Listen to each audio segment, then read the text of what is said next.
Now is the winter of our discontent made glorious summer by this sun of York, and all the clouds that lowered upon our house in the deep bosom of the ocean buried.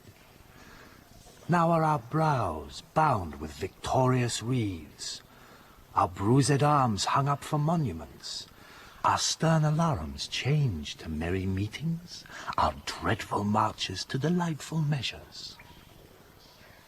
Grim-visaged war hath smoothed his wrinkled front, and now, instead of mounting barbed steeds to fright the souls of fearful adversaries, he capers nimbly in a lady's chamber to the lascivious pleasing of a lute. But I, that am not shaped for sportive tricks, nor made to court an amorous looking glass, I, that am rudely stamped, and want love's majesty to strut before a wanton ambling nymph, I, that am curtailed of this fair proportion, cheated of feature by dissembling nature, deformed, unfinished, sent before my time into this breathing world, scarce half made up, and that so lamely and unfashionable that dogs bark at me as I halt by them. Why, I, in this weak piping time of peace, have no delight to pass away the time, unless to spy my shadow in the sun and descant on mine own deformity. And therefore, since I cannot prove a lover to entertain these fair well-spoken days, I am determined to prove a villain and hate the idle pleasures of these days.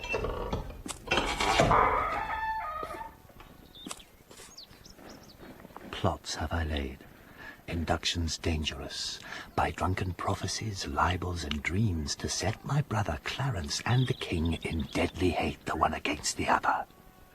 And if King Edward be as true and just as I am subtle, false, and treacherous, this day should Clarence closely be mewed up about a prophecy which says that G of Edward's heirs the murderer shall be.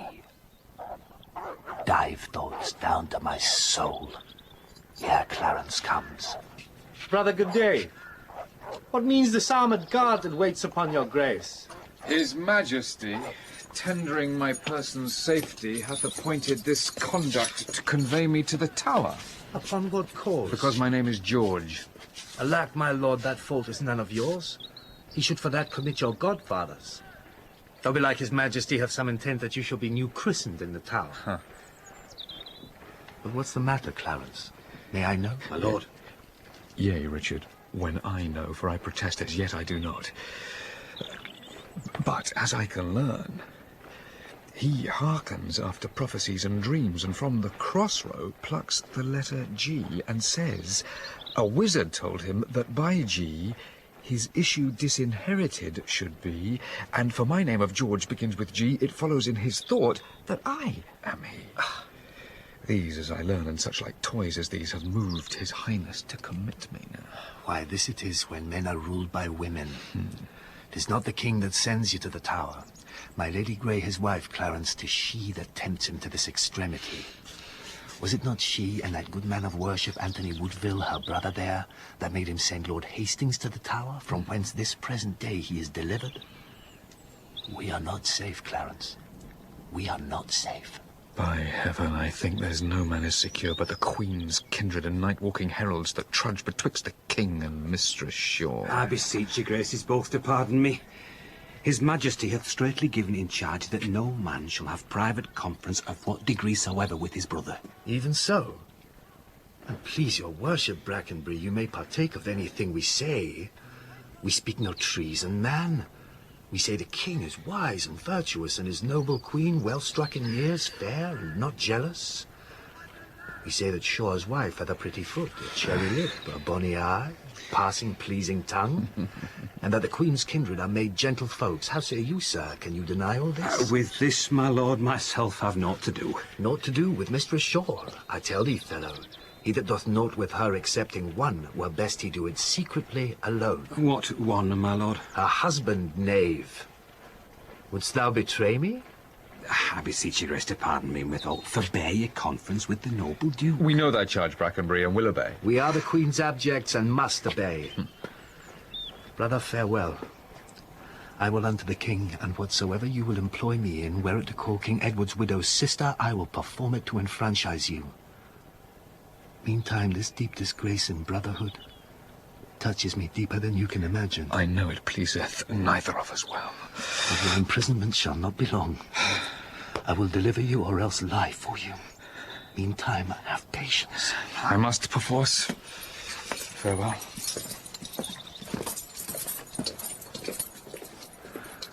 Go tread the path that thou shalt ne'er return. Simple, plain Clarence, I do love thee so that I will shortly send thy soul to heaven, if heaven will take the present at our hands. Who comes here? The new delivered Hastings. Good time of day unto my gracious lord. As much unto my good Lord Chamberlain. Well are you welcome to the open air. How hath your lordship brooked imprisonment? With patience, noble lord, as prisoners must. But I shall live, my lord, to give them thanks that were the cause of my imprisonment. No doubt, no doubt. And so shall Clarence, too. For they that were your enemies are his, and have prevailed as much on him as you. More pity that the eagle should be mewed while kites and buzzards prey at liberty. What news abroad? No news so bad abroad as this at home. The king is sickly, weak and melancholy, and his physicians fear him mightily. Now, by St. Paul, this news is bad indeed. Oh, he hath kept an evil diet long, and overmuch consumed his royal person.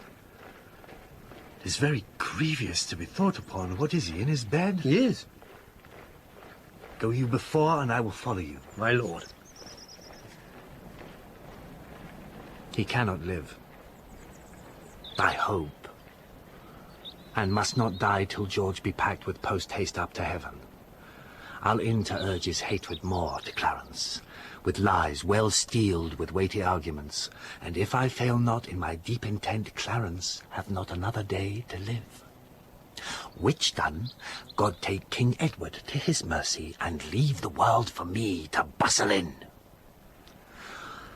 For then I'll marry Warwick's youngest daughter. What though I killed her husband and her father? The readiest way to make the wench amends is to become her husband and her father. The which will I. Not also much for love as for another secret close intent, by marrying her which I must reach unto. But yet I run before my horse to market. Clarence still breathes, Edward still lives and reigns. When they are gone, then must I count my gains.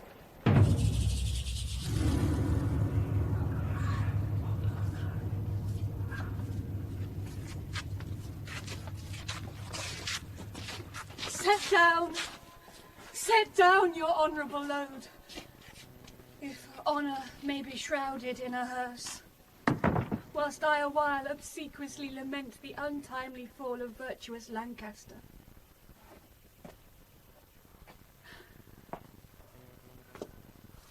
Poor key-cold figure of a holy king, pale ashes of the house of Lancaster, thou bloodless remnant of that royal blood.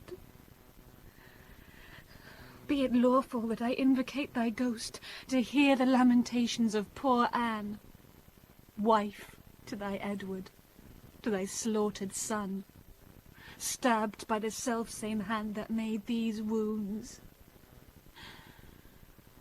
Lo, in these windows that let forth thy life, I pour the helpless balm of my poor eyes. Cursed be the hand that made these fatal holes. Cursed be the heart that had the heart to do it. Cursed the blood that let this blood from hence. More direful hap betide that hated wretch that makes us wretched by the death of thee than I can wish to adders, spiders, toads, or any creeping venomed thing that lives. If ever he have child, abortive be it. If ever he have wife, Let her be made as miserable by the death of him as I am made by my poor lord and thee.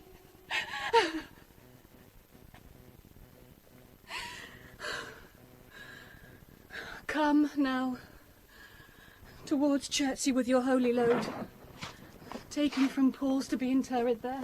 Stay you that bear the corse and set it down. What black magician conjures up this fiend to stop devoted charitable deeds?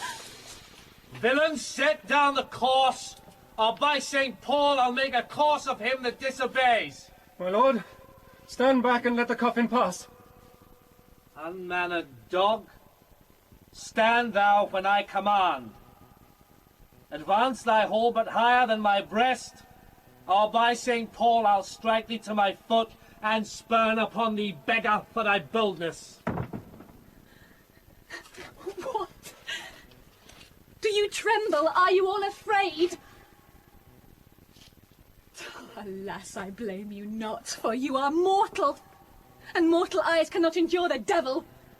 Avaunt, thou dreadful minister of hell. Thou hadst but power over his mortal body, his soul thou canst not have, therefore be gone. Sweet saint, for charity, be not so cursed. Foul devil, for God's sake hence and trouble us not. For thou hast made the happy earth thy hell, filled it with cursing cries and deep exclaims. If thou delight to view thy heinous deeds, behold this pattern of thy butcheries. Oh, gentlemen, see. See. Dead Henry's wounds open their congealed mouths and bleed afresh. Blush. Blush, thou lump of foul deformity.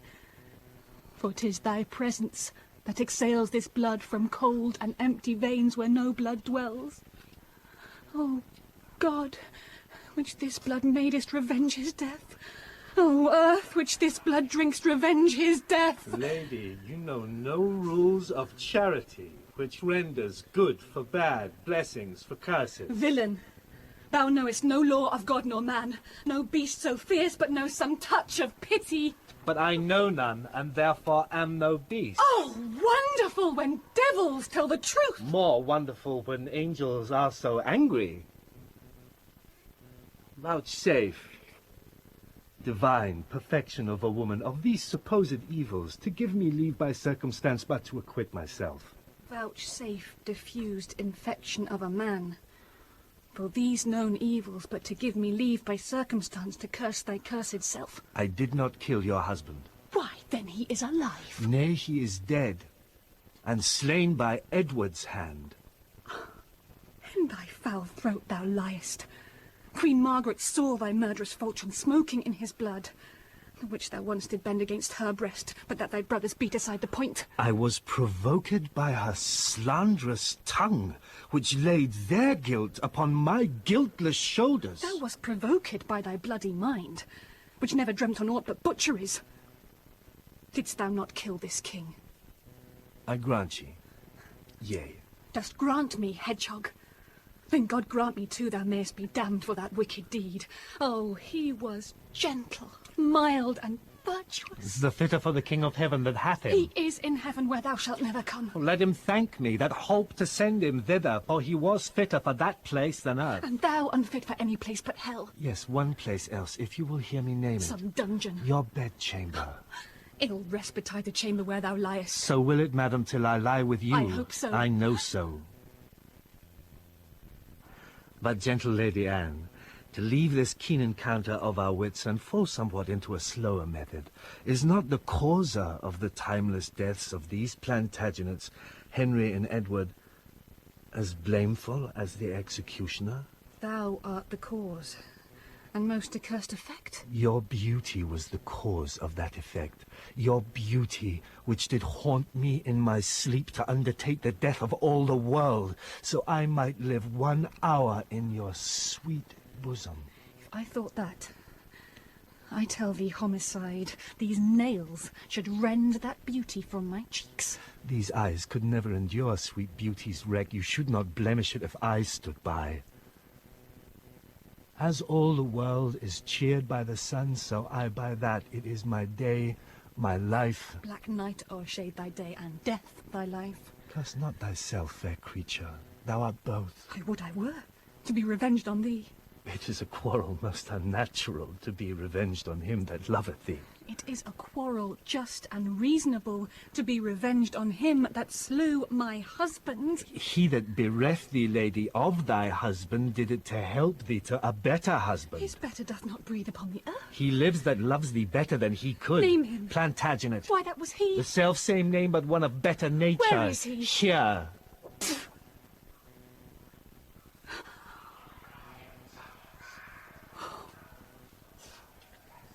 Why dost thou spit at me? Would it were mortal poison for thy sake. Never came poison from so sweet a place. Never hung poison on a fouler toad. Out of my sight. Thou dost infect my eyes. Thine eyes, sweet lady, have infected mine. Would they were basilisks, to strike thee dead. I would they were, that I might die at once. For now they kill me with a living death. Those eyes of thine from mine have drawn salt tears, shamed their aspect with store of childish drops. These eyes that never shed remorseful tear, know when thy warlike father, like a child, told the sad story of my father's death, and 20 times made pause to sob and weep, that all the standers by had wet their cheeks like trees bedashed with rain. In that sad time my manly eyes did scorn an humble tear, and what these sorrows could not thence exhale, thy beauty hath, and made them blind with weeping.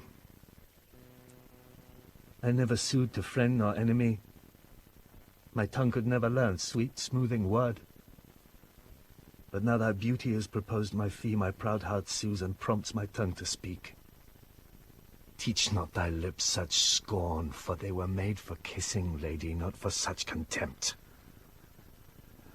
If thy revengeful heart cannot forgive, lo, here, I lend thee this sharp-pointed sword, which if thou please to hide in this true bosom, and let the soul forth that adoreth thee, I lay it naked to the deadly stroke, and humbly beg the death upon my knee. Nay, do not pause, for I did kill King Henry, but 'twas thy beauty that provoked me. Nay, now dispatch, 'twas I that stabbed young Edward, but 'twas thy heavenly face that set me on.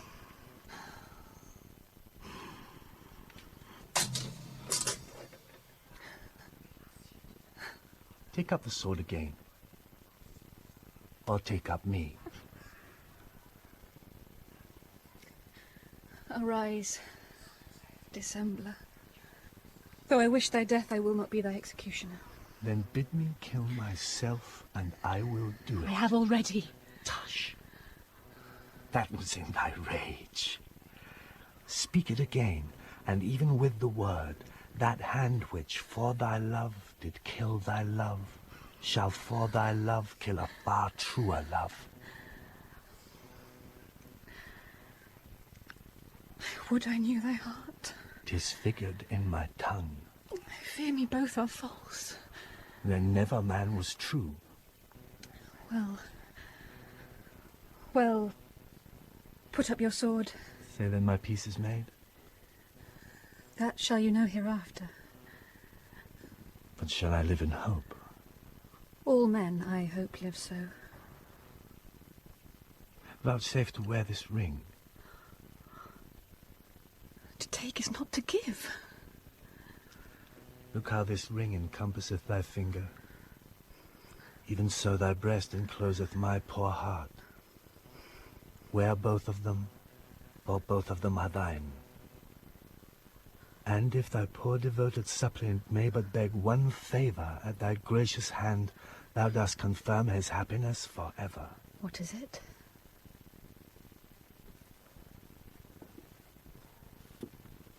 That it would please thee, leave these sad designs to him that hath more cause to be a mourner, and presently repair to Crosby Place. where after I have solemnly interned at Chertsey Monastery this noble king, and wet his grave with my repentant tears, I will with all expedient duty see you. For divers unknown reasons, I beseech you, grant me this boon. With all my heart, and much it joys me too, to see you are become so penitent. Bid me farewell. 'Tis more than you deserve. But since you teach me how to flatter you, imagine I have said farewell already.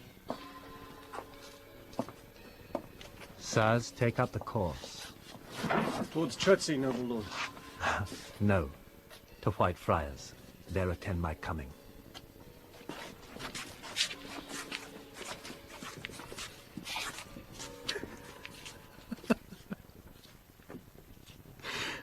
Was ever woman in this humour wooed? Was ever woman in this humour won? I'll have her, but I will not keep her long. What, I? That killed her husband and his father, to take her in her heart's extremest hate, with curses in her mouth, tears in her eyes, the bleeding witness of our hatred by, and yet to win her, all the world to nothing. Hath she forgot already that brave prince, Edward, her lord, whom I some 3 months since stabbed in my angry mood at Tewkesbury? And will she yet debase her eyes on me, that cropped the golden prime of this sweet prince and made her widow to a woeful bed, on me, whose all not equals Edward's moiety, on me, that halt and am unshapen thus? My dukedom to a beggarly denier I do mistake my person all this while. Upon my life she finds, although I cannot myself, to be a marvellous proper man. I'll be at charges for a looking-glass, and entertain some score or two of tailors to study fashions to adorn my body. Since I am crept in favour with myself, I will maintain it with some little cost. But first I'll turn yon fellow in his grave, and then return, lamenting to my love. Shine out, fair sun, till I have bought a glass, that I may see my shadow as I pass. Have patience, madam. There's no doubt his majesty will soon recover his accustomed health. In that you book it ill, it makes him worse. Therefore, for God's sake, entertain good comfort and cheer his grace with quick and merry eyes. If he were dead, what would betide of me? No other harm but loss of such a lord. The loss of such a lord includes all harm. The heavens have blessed you with a goodly son to be your comforter when he is gone. Oh, he is young, and his minority is put under the trust of Richard Gloucester, a man that loves not me nor none of you. Is it concluded that he should be protector? It is determined, not concluded yet, but so it must be if the king miscarry. Become the lords of Buckingham and Derby. Good time of day unto your royal grace. God make your majesty joyful as you have been. The Countess Richmond, good my lord of Derby, to your good prayers will scarcely say amen. Yet, Stanley, notwithstanding she is your wife and loves not me, be you, good lord, assured, I hate not you for her proud arrogance. I do beseech you, either not believe the envious slanders of her false accusers, or, if she be accused in true report, bear with her weakness, which, I think, proceeds from wayward sickness and no grounded malice. Saw you the king today, my lord of Derby? But now the Duke of Buckingham and I are come from visiting his majesty. What likelihood of his amendment, lords? Madam, good hope. His grace speaks cheerfully. Oh, God grant him health. Did you confer with him? Aye, madam, he desires to make atonement betwixt the Duke of Gloucester and your brothers, and betwixt them and my Lord Chamberlain, and sent to warn them to his royal presence. Oh, would all were well. But that will never be. I fear our happiness is at its highest. They do me wrong, and I will not endure it! Who are they that complain unto the king that I forsooth am stern and love them not? By holy Paul, they love his grace but lightly, that fill his ears with such dissentious rumours. Because I cannot flatter and speak fair, smile in men's faces, smooth, deceive and cog, duck with French nods and apish courtesy, I must be held a rancorous enemy. Cannot a plain man live and think no harm, but thus his simple truth must be abused by silken, sly, insinuating jacks? Brother of Gloucester, you mistake the matter. When have I injured thee? When done thee wrong? Or thee, or any of your faction? A plague upon you all! His royal person, whom God preserve, better than you would wish, cannot be quiet, scarce a breathing while, but you must trouble him with lewd complaint. The king of his own royal disposition, and not provoked by any suitor else, aiming belike at your interior hatred, which in your outward action shows itself against my children, brothers, and myself, makes him to send, that thereby he may gather the ground of your ill will, and so remove it. I cannot tell. The world is grown so bad that wrens make prey where eagles dare not perch. Since every jack became a gentleman, there's many a gentle person made a jack. Come, we know your meaning, Brother Gloucester. You envy my advancement and my friends. God grant we never may have need of you. Meantime, God grants that we have need of you.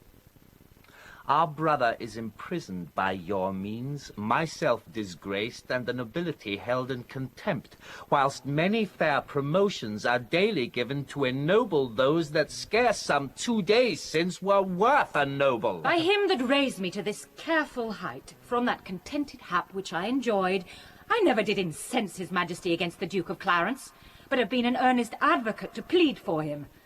My lord, you do me shameful injury falsely to draw me in these vile suspects. You may deny that you were not the cause of my Lord Hastings' late imprisonment? She may, my lord. She may, Lord Rivers, why, who knows not so? She may do more, sir, than denying that. She may help you to many fair preferments, and then deny her aiding hand therein, and lay those honours on your high deserts. What may she not? She may, yea, marry may she... What marry may she? What marry may she? Marry with a king, a bachelor, a handsome stripling too. I was your grandam had a worser match. My lord of Gloucester, I have too long borne your blunt upbraidings and your bitter scoffs. By heaven, I will acquaint his majesty with those gross taunts I often have endured. I had rather be a country servant maid than a great queen with this condition. To be thus taunted, scorned, and baited at, small joy have I in being England's queen. And lesson be that small. God, I beseech thee, thy honour, state, and seat is due to me. What? Threat you me with telling of the king? Tell him, and spare not. Look, what I have said I will avouch in presence of the king. I dare adventure to be sent to the Tower, 'tis time to speak. My pains are quite forgot. Out, devil! I remember them too well.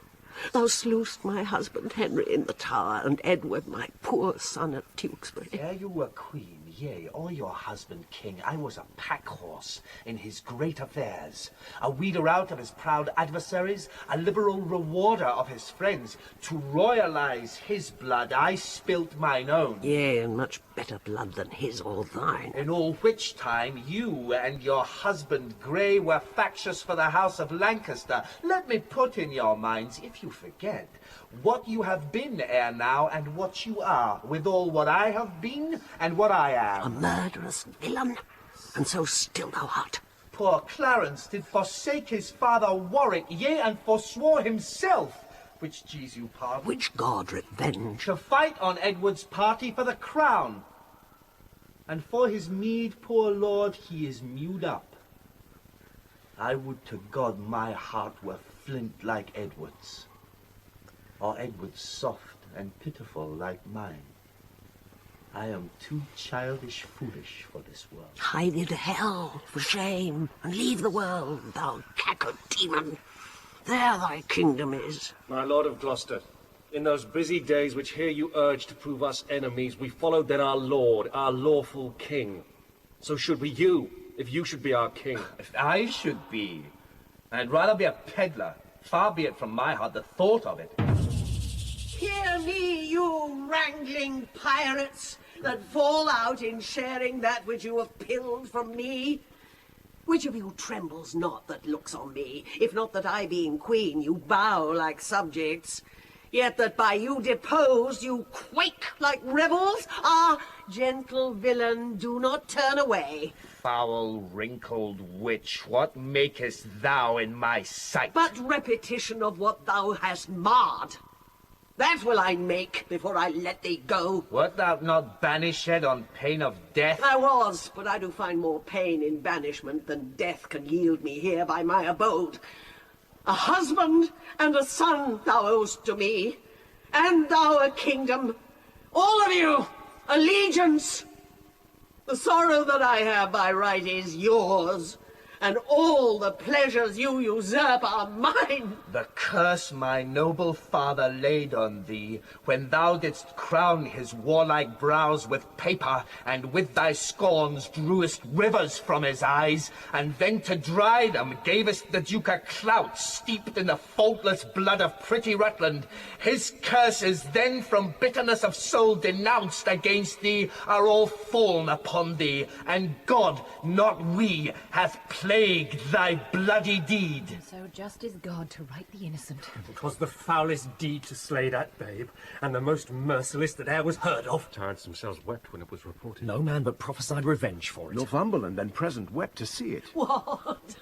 Were you snarling all before I came, ready to catch each other by the throat, and turn you all your hatred now on me? Did York's dread curse prevail so much with heaven, that Henry's death, my lovely Edward's death, their kingdom's loss, my woeful banishment, could all but answer for that peevish brat? Can curses pierce the clouds and enter heaven? Why then, give way, dull clouds, to my quick curses! If not by war, by surfeit die your king, as ours by murder to make him a king. Edward, thy son, which now is Prince of Wales, for Edward, my son, which was Prince of Wales, die in his youth by like untimely violence. Thyself, a queen, for me that was a queen, outlive thy glory, like my wretched self. Long mayst thou live to wail thy children's loss, and after many lengthened hours of grief, die neither mother, wife, nor England's queen. Rivers and Dorset, you were standers by, and so was thou, Lord Hastings, when my son was stabbed with bloody daggers. God, I pray him, that none of you may live your natural age, but by some unlooked accident cut off. Have done thy charm, thou hateful withered hag. And leave out thee. Stay, dog, for thou shalt hear me. If heaven have any grievous plague in store, exceeding those that I can wish upon thee, oh, let them keep it till thy sins be ripe, and then hurl down their indignation on thee, the troubler of the poor world's peace. The worm of conscience still begnaw thy soul. Thy friends suspect for traitors while thou livest, and take deep traitors for thy dearest friends. No sleep, close up that deadly eye of thine, unless it be while some tormenting dream affrights thee with a hell of ugly devils, thou elvish-marked, abortive, rooting hog!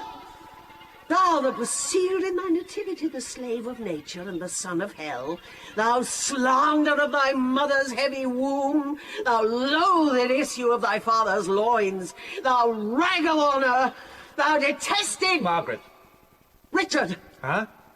I call thee not. I cry thee mercy then, for I had thought that thou hadst called me all these bitter names. Why, so I did, but looked for no reply.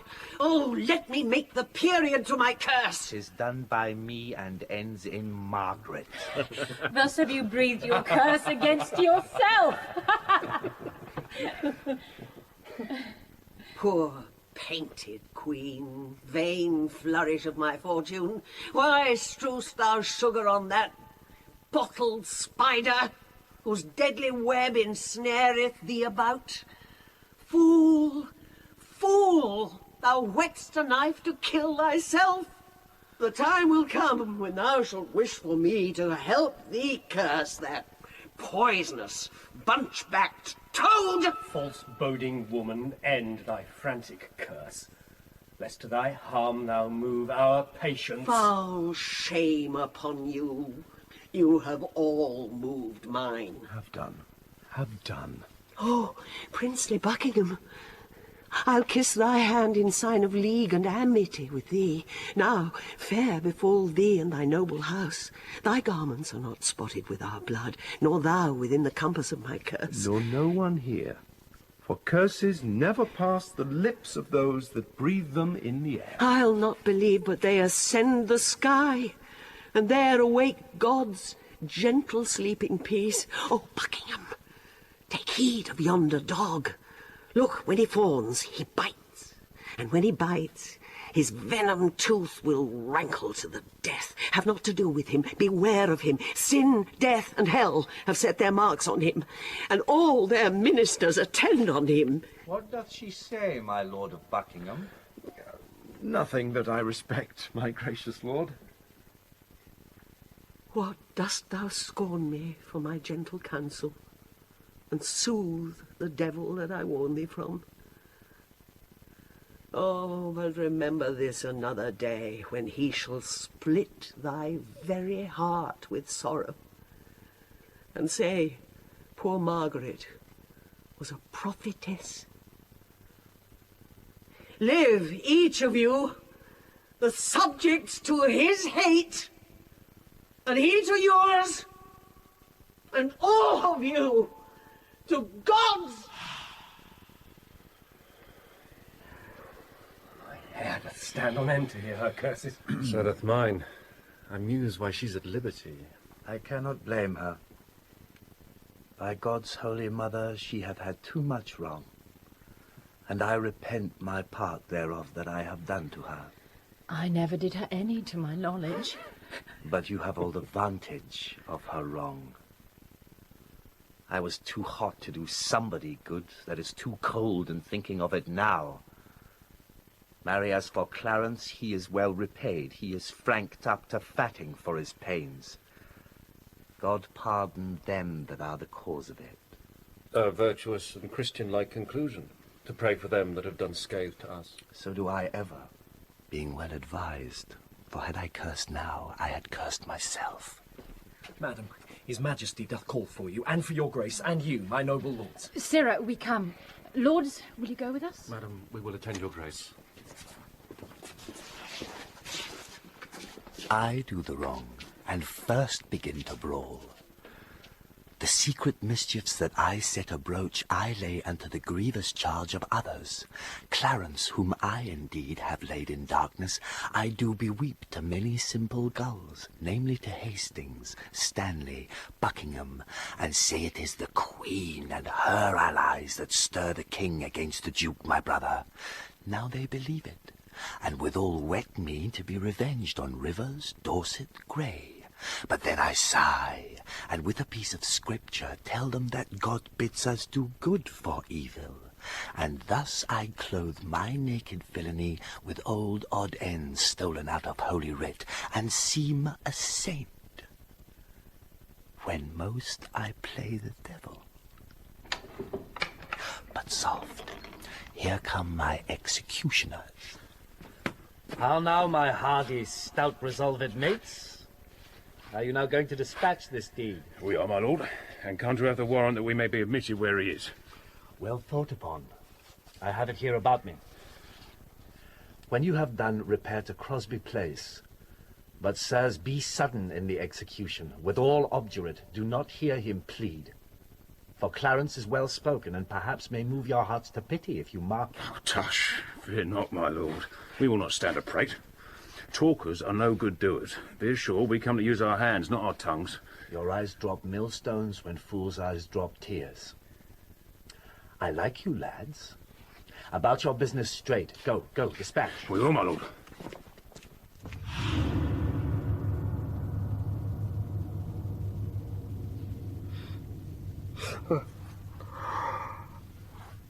Why looks your grace so heavily today? Oh, I have passed a miserable night. So full of ugly sights of ghastly dreams that, as I am a Christian, faithful man, I would not spend another such a night, though 'twere to buy a world of happy days. So full of dismal terror was the time. What was your dream? I long to hear you tell it.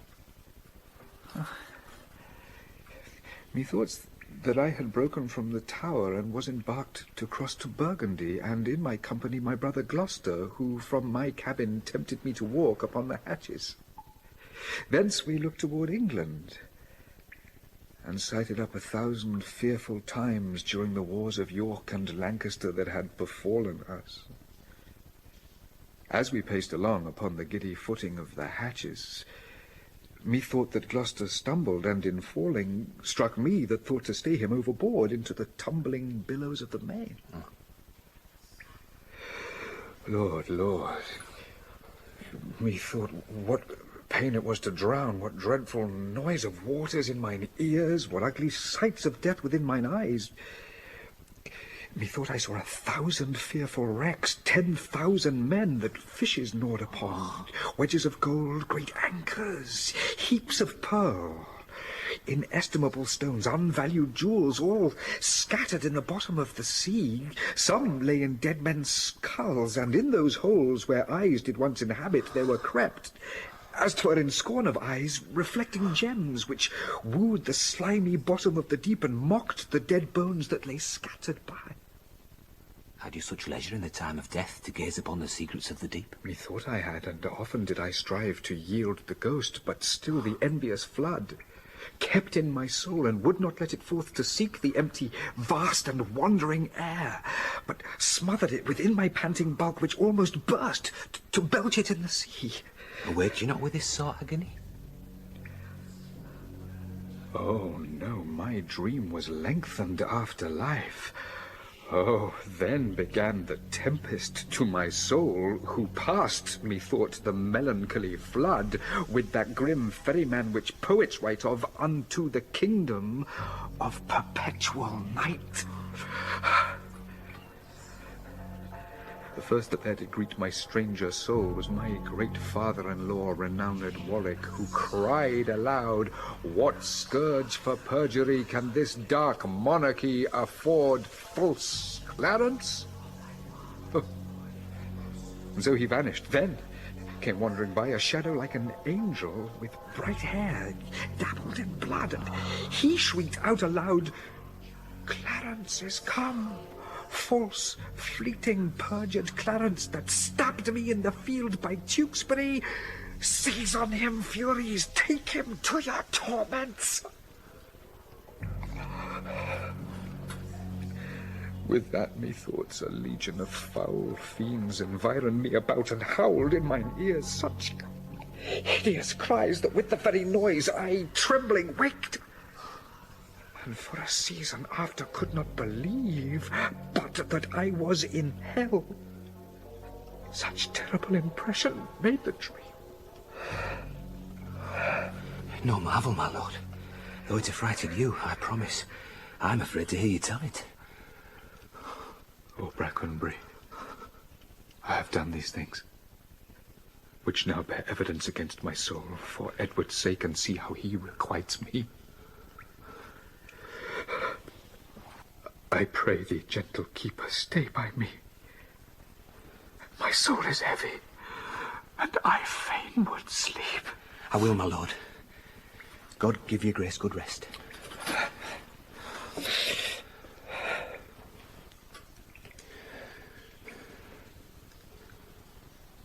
Sorrow breaks seasons and reposing hours, makes the night morning and the noontide night.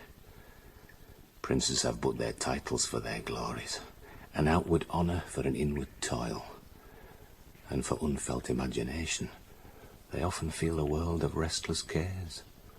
so that betwixt their titles and low names there's nothing differs but the outward fame.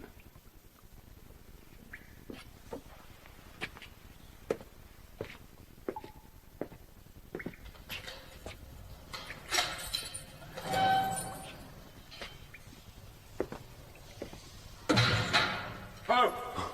Who's here? In God's name, what are you, and how came you hither? I will speak with Clarence. Yeah, and I came hither on my legs. Yeah, and you was so brief. Oh, sir, it is better to be brief than tedious. Show my commission, talk no more.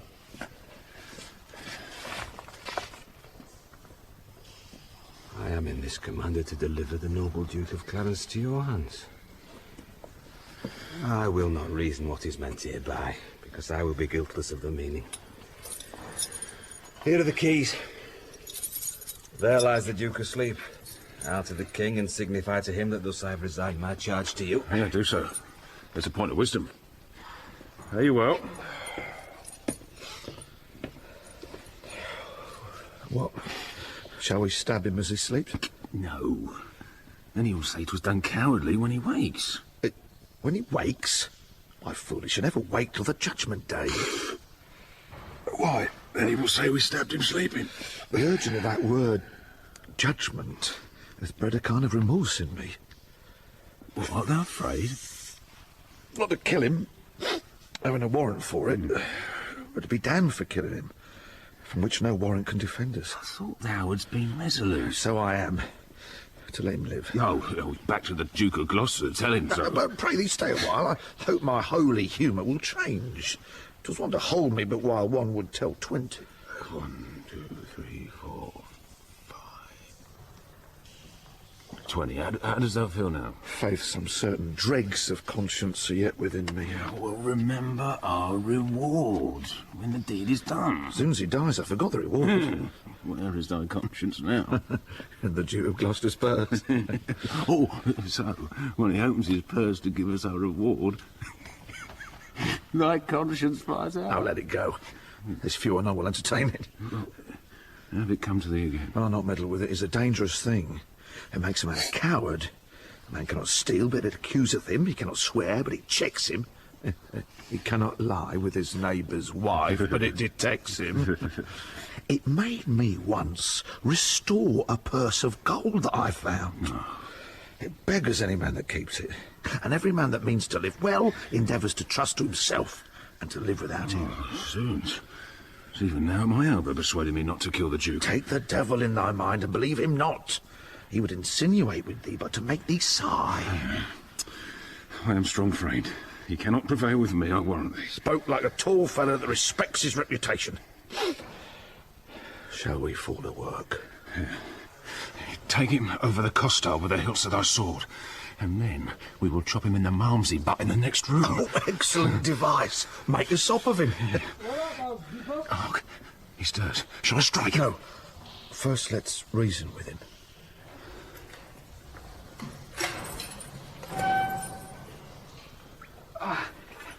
Give me a cup of wine.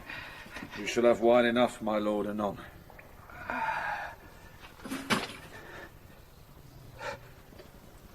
In God's name, what art thou?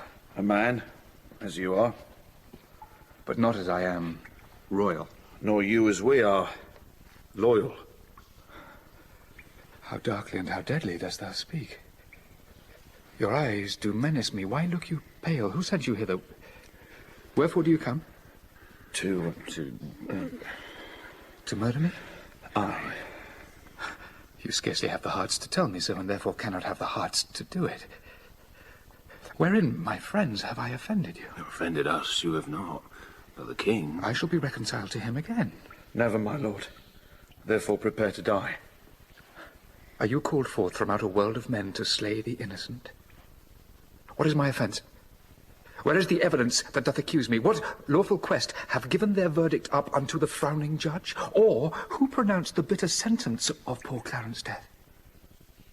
Before I be convict by course of law, to threaten me with death is most unlawful. I charge you, as you hope to have redemption by Christ's dear blood shed for our grievous sins, that you depart and lay no hands on me. The deed you undertake is damnable. No. What we will do, we do upon command. And he that hath commanded is the king. Erroneous vassal, the great King of kings hath in the tables of his law commanded that thou shalt do no murder, and wilt thou then spurn at his edict and fulfill a man's? Take heed, for he holds vengeance in his hands to hurl upon their heads that break his law. And that same vengeance doth he hurl on thee, for false forswearing and for murder too. Thou didst receive the holy sacrament to fight in quarrel of the house of Lancaster. And, like a traitor to the name of God, didst break that vow, and with thy treacherous blade unrips the bowels of thy sovereign son. Whom thou wert sworn to cherish and defend. How canst thou urge God's dreadful law to us when thou hast broke it in so dear degree? Alas, for whose sake did I that ill deed? For Edward, for my brother, for his sake. Why, sirs, he sent you not to murder me for this, for in this sin he is as deep as I. If you be hired for meed, go back again, and I will send you to my brother Gloucester, who shall reward you better for my life than Edward will for tidings of my death. You are deceived. Your brother Gloucester hates you. Oh, no, he loves me, and he holds me dear. Go you to him from me. Why? So we will. Tell him that when our princely father York blessed his 3 sons with his victorious arm and charged us from his soul to love each other, he little thought of this divided friendship. Bid Gloucester think of this, and he will weep. Aye, millstones. Has he lessoned us to weep? Oh, do not slander him, for he is kind. Right. The snow in harvest. Thou deceivest thyself. 'Tis he that sent us hither now to slaughter thee.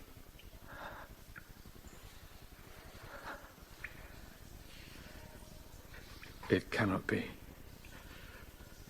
For when I parted with him, he hugged me in his arms and swore, with sobs, that he would labour my delivery. Why, so he doth, when he delivers thee from this world's thraldom to the joys of heaven. Make peace with God, for you must die, my lord. Hast thou that holy feeling in thy soul to counsel me to make my peace with God, and art thou yet to thy own soul so blind that thou wilt war with God by murdering me? Ah, sirs, consider! He that set you on to do this deed will hate you for this deed. What shall we do? Relent and save your souls. Relent? 'Tis cowardly and womanish. Not to relent is beastly, savage, devilish. Which of you, if you were a prince's son, being pent from liberty as I am now, if 2 such murderers as yourselves came to you, would not entreat for life? My friend, I spy some pity in thy looks. Oh, if thine eye be not a flatterer, come thou on my side, and entreat for me, as you would beg were you in my distress. A begging prince? What beggar pities not? Look behind you, my lord! If all this will not do, I'll drown you in the malmsey butt within.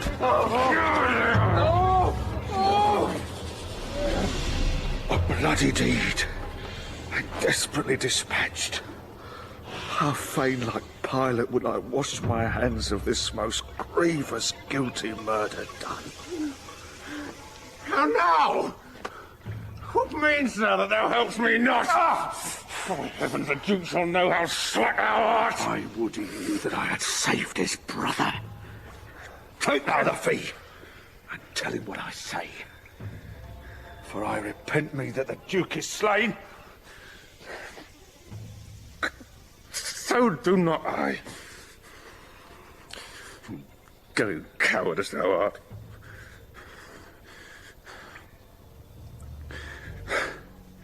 Well, I'll go hide his body in some hole until the Duke take order for his burial.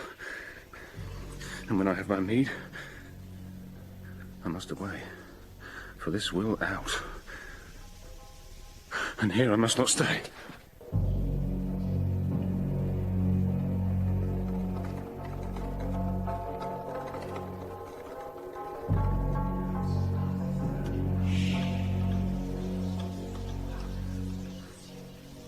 Why so? Now have I done a good day's work. You peers, continue this united league. I every day expect an embassage from my Redeemer to redeem me hence. And now in peace my soul shall part to heaven, since I have set my friends at peace on earth. Rivers and Hastings, take each other's hand. Dissemble not your hatred. Swear your love. By heaven, my heart is purged from grudging hate, and with my hand I seal my true heart's love. So thrive I, as I truly swear the like. Take heed you dally not before your king, lest he that is the supreme king of kings confound your hidden falsehood and award either of you to be the other's end. So prosper I, as I swear perfect love. And I, as I love Hastings with my heart. Madam, yourself are not exempt in this, nor your son, Dorset, Buckingham, nor you, who have been factious one against the other. Wife, love Lord Hastings. Let him kiss your hand, and what you do, do it unfeignedly. Here, Hastings. I will never more remember our former hatred. So thrive I and mine. And so swear I, madam. Now, Princely Buckingham, seal thou this league with thy embracements to my wife's allies, and make me happy in your unity. Whenever Buckingham doth turn his hate upon your grace, but with all duteous love doth cherish you and yours, God punish me with hate in those where I expect most love. When I have most need to employ a friend, and most assured that he is a friend, deep, hollow, treacherous, and full of guile be he unto me. This do I beg of God, when I am cold in love to you or yours. A pleasing cordial, Princely Buckingham, is this thy vow unto my sickly heart. There wanteth now our brother Gloucester here, to make the perfect period of this peace. And in good time, here comes the noble Duke. Tomorrow to my sovereign king and queen, with princely peers, a happy time of day. Happy indeed, as we have spent the day. Brother, we have done deeds of charity, made peace, enmity, fair love of hate, between these swelling, wrong, insensate peers. A blessed labour, my most sovereign liege. Amongst this princely heap, if any here by false intelligence or wrong surmise hold me a foe, if I unwittingly, or in my rage, have aught committed that is hardly borne by any in this presence, I desire to reconcile me to his friendly peace. 'Tis death to me to be at enmity. I hate it and desire all good men's love. First, madam, I entreat true peace of you, which I will purchase with my duteous service. Of you, my noble cousin Buckingham, if ever any grudge were lodged between us. Of you, Lord Rivers and Lord Grey, of you that without desert have frowned on me. Dukes, earls, lords, gentlemen, indeed of all. I do not know that Englishman alive with whom my soul is any jot at odds more than the infant that is born tonight. I thank my God for my humility. A holy day shall this be kept hereafter. I would to God all strifes were well compounded. My sovereign liege, I do beseech your majesty to take our brother Clarence to your grace. Why, madam, have I offered love for this? To be so baited in this royal presence? Who knows not that the noble duke is dead? You do him injury to scorn his course. Who knows not he is dead? Who knows he is? Oh, seeing heaven, what a world is this? Is Clarence dead? The order was reversed. But he, poor soul, by your first order died, and that a winged Mercury did bear. Some tardy cripple bore the countermand that came too lag to see him buried. A boon, my sovereign, for my service done. My prithee, peace! My soul is full of sorrow. I will not rise, unless your highness grant. Well, then speak at once. What is it thou demandest? The forfeit, sovereign, of my servant's life, who slew today a righteous gentleman, lately attendant on the Duke of Norfolk. Have I a tongue to doom my brother's death, and shall the same give pardon to a slave? Ah! My brother slew no man, his fault was thought, and yet his punishment was cruel death. Who sued to me for him? Who, in my rage, kneeled at my feet and bade me be advised? Who spake of brotherhood? Who spake of love? Who told me how the poor soul did forsake the mighty Warwick and did fight for me? Who told me in the field by Tewkesbury when Oxford had me down? He rescued me and said, "Dear brother, live and be a king." Who told me when we both lay in the field frozen almost to death how he did lap me even in his own garments and gave himself all thin and naked to the numb cold night? All this from my remembrance, brutish wrath, sinfully plucked, and not a man of you had so much grace to put it in my mind. But when your carters or your waiting vassals have done a drunken slaughter and defaced the precious image of our dear Redeemer, you straight are on your knees for pardon, pardon! And I unjustly too must grant it you, but for my brother not a man would speak.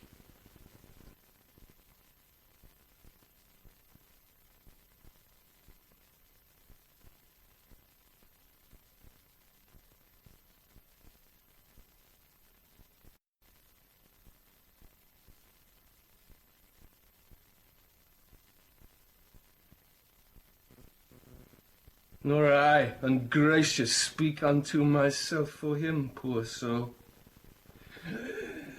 The proudest of you all have been beholden to him in his life, yet none of you would once plead for his life. Oh, God, I fear thy justice will take hold on me and you and mine and yours for this. Come, hasten, help me to my closet. Oh, poor Clarence.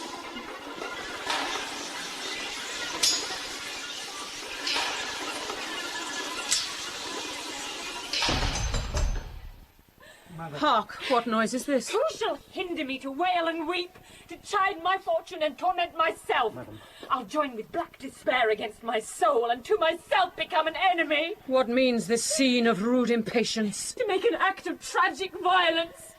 Edward, my lord, your son, our king, is dead! Oh. Why grow the branches now the root is withered? Why wither not the leaves, the sap being gone? If you will live, lament. If die, be brief, that our swift-winged souls may catch the king's, or like obedient subjects follow him to his new kingdom of perpetual rest. So much interest have I in thy sorrow, as I had title in thy noble husband. I have bewept a worthy husband's death, and lived by looking on his images. But now 2 mirrors of his princely semblance are cracked in pieces by malignant death. And I, for comfort, have but one false glass, which grieves me when I see my shame in him. Thou art a widow, yet thou art a mother, and hast the comfort of thy children left thee. What stay had I but Edward, and he's gone? Comfort, dear mother. Madam, bethink you like a careful mother of the young prince, your son. Send straight for him, let him be crowned, in him your comfort lives. Drown desperate sorrow in dead Edward's grave, and plant your joys in living Edward's throne. Madam, have comfort. All of us have cause to wail the dimming of our shining star, but none can cure their harms by wailing them. Madam, my mother, I do cry you mercy, I did not see your grace. Humbly on my knee I crave your blessing. God bless thee, and put meekness in thy mind, love, charity, obedience, and true duty. Amen. And make me die a good old man. That is the butt end of a mother's blessing. I marvel why her grace did leave it out. You cloudy princes and heart-sorrowing peers that bear this mutual heavy load of moan, now cheer each other in each other's love. Though we have spent our harvest of this king, we are to reap the harvest of his son. Meseemeth good that, with some little train, forthwith from Ludlow the young prince be fetched hither to London, to be crowned our king. Why with some little train, my lord of Buckingham? Marry, my lord, lest by a multitude the new-healed wound of malice should break out, which would be so much the more dangerous by how much the estate is green and yet ungoverned. Where every horse bears his commanding rein, and may direct his course as please himself, as well the fear of harm, as harm apparent, in my opinion, ought to be prevented.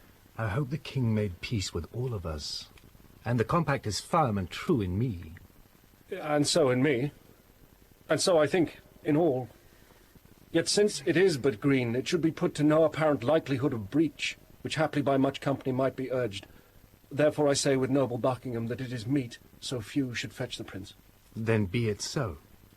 And go we to determine who they shall be that straight shall post to Ludlow. Madam, and you, my mother, will you go to give your censures in this weighty business? With all my heart.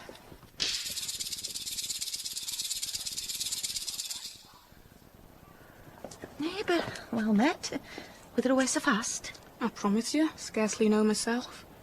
Hear you the news abroad? Aye, that the king is dead. Bad news, my lady, seldom comes the better. I fear 'twill prove a troublous world. Neighbours, Godspeed. Give you good morrow, madam. Doth this news hold of good King Edward's death? Aye, it's too true. God help the while. Then we must look to see a troublous world. No, by God's good grace, his son shall reign. Woe to the land that's governed by a child. So stood the state when Henry VI was crowned in Paris, but at 9 months old. Stood the state so? No, good friends, God wot. For then this land was famously enriched with politic, grave counsel. Then the king had virtuous uncles to protect his grace. Why, so hath this, both by the father and mother? Better it were, they all came by the father. Oh, by the father, there were none at all. For emulation now, who shall be nearest will touch us all too near, if God prevent not. Oh, full of danger is the Duke of Gloucester, and the Queen's sons and brothers, haught and proud.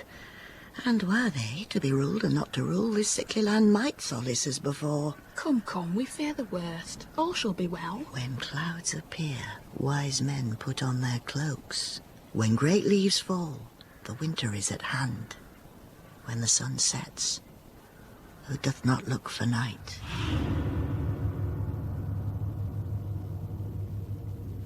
Last night I hear they lay at Northampton. At Stony Stratford will they be tonight. Tomorrow or next day they will be here.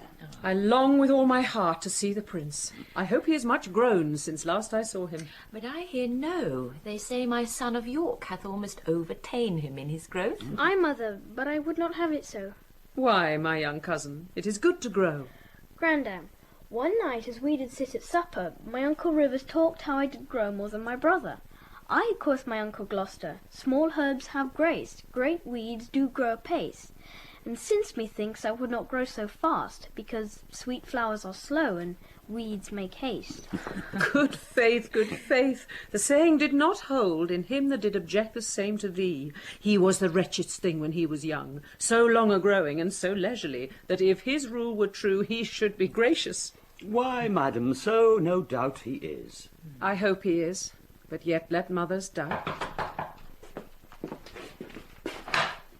It is your son, Lord Marquis Dorset. What news, Lord Marquis? Such news, my lord, as grieves me to unfold. How fares the prince? Well, madam, and in health. What is thy news, then? Lord Rivers and Lord Grey are sent to Pomfret. With them Sir Thomas Vaughan, prisoners. Who hath committed them? The mighty dukes, Gloucester and Buckingham. Ay me, I see the downfall of our house. The tiger now hath seized the gentle hind. Insulting tyranny begins to jut upon the innocent, and all is thrown. Welcome destruction, blood and massacre. I see as in a map the end of all.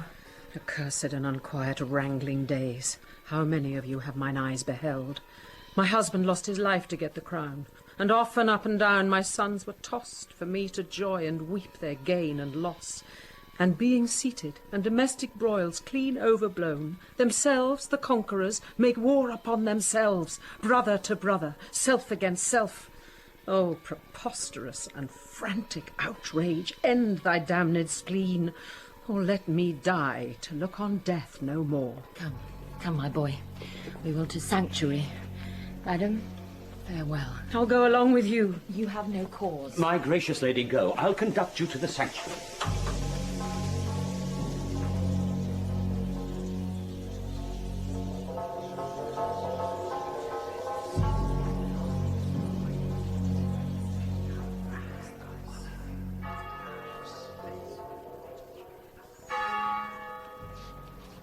Welcome, sweet prince, to London, to your chamber. Welcome, dear cousin, my thoughts sovereign. The weary way hath made you melancholy. No, uncle, but our crosses on the way have made it tedious, wearisome, and heavy. I want more uncles here to welcome me. Sweet prince, the untainted virtue of your years hath not yet dived into the world's deceit. Those uncles which you want were dangerous. Your grace attended to their sugared words, but looked not on the poison of their hearts. God keep you from them, and from such false friends. God keep me from false friends, but they were none. I thought my mother and my brother York would long ere this have met us on the way. Fie, what a slug is Hastings, that he comes not to tell us whether they come or no. And in good time, here comes the sweating lord. Welcome, my lord. On what occasion, God he knows not, I, the Queen, your mother, and your brother York have taken sanctuary. The tender prince would fain have come with me to meet your grace, but by his mother was perforce withheld. Fie, what an indirect and peevish course is this of hers. Lord Cardinal, will your grace persuade the Queen to send the Duke of York unto his princely brother presently? My lord. If she deny, Lord Hastings go with him, and from her jealous arms pluck him perforce. My Lord of Buckingham, if my weak oratory can from his mother win the Duke of York, anon expect him here.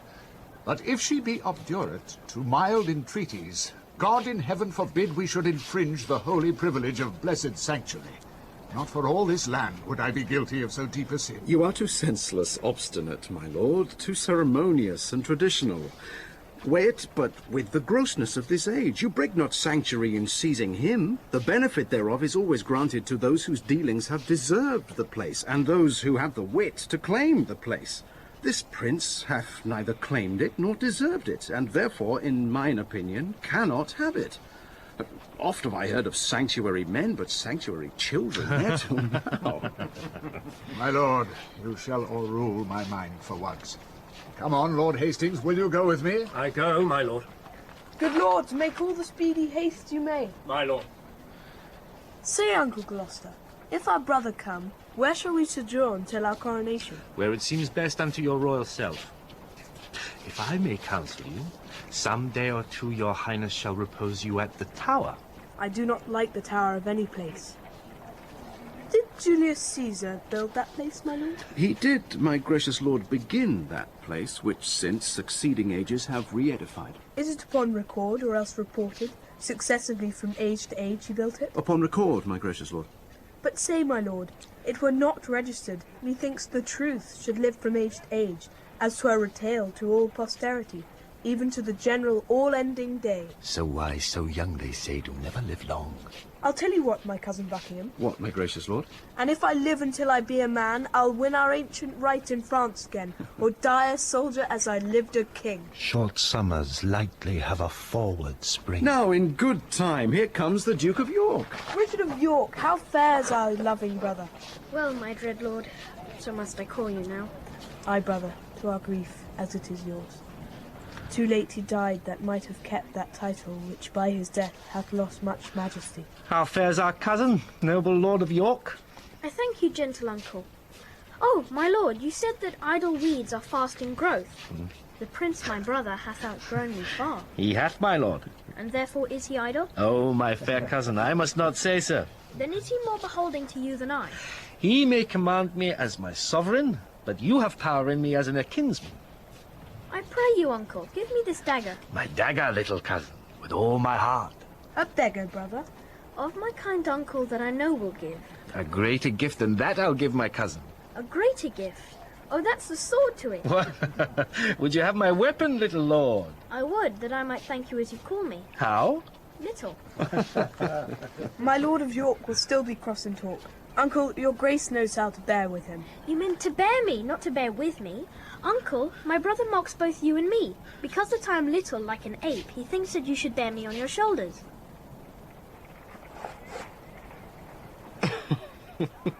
With what a sharp provided wit he reasons. To mitigate the scorn he gives his uncle, he prettily and aptly taunts himself. So cunning and so young is wonderful. My lord, will please you pass along. Myself and my good cousin Buckingham will to your mother to entreat of her to meet you at the Tower and welcome you. I shall not sleep in quiet at the Tower. Why, what should you fear?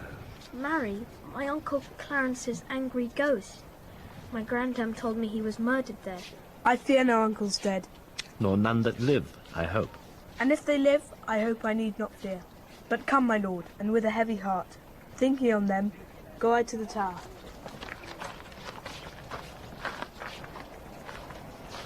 Think you, my lord, this little prating York was not incensed by his subtle mother to taunt and scorn you thus opprobriously? No doubt, no doubt. Oh, 'tis a parlous boy. Bold, quick, ingenious, forward, capable. He's all the mother's from top to toe. Well, let them rest. Come hither, Catesby. Thou art sworn as deeply to effect what we intend as closely to conceal what we impart. Thou know'st our reasons urged upon the way. What thinkst thou? Is it not an easy matter to make William Lord Hastings of our mind for the instalment of this noble duke in the seat royal of this famous isle?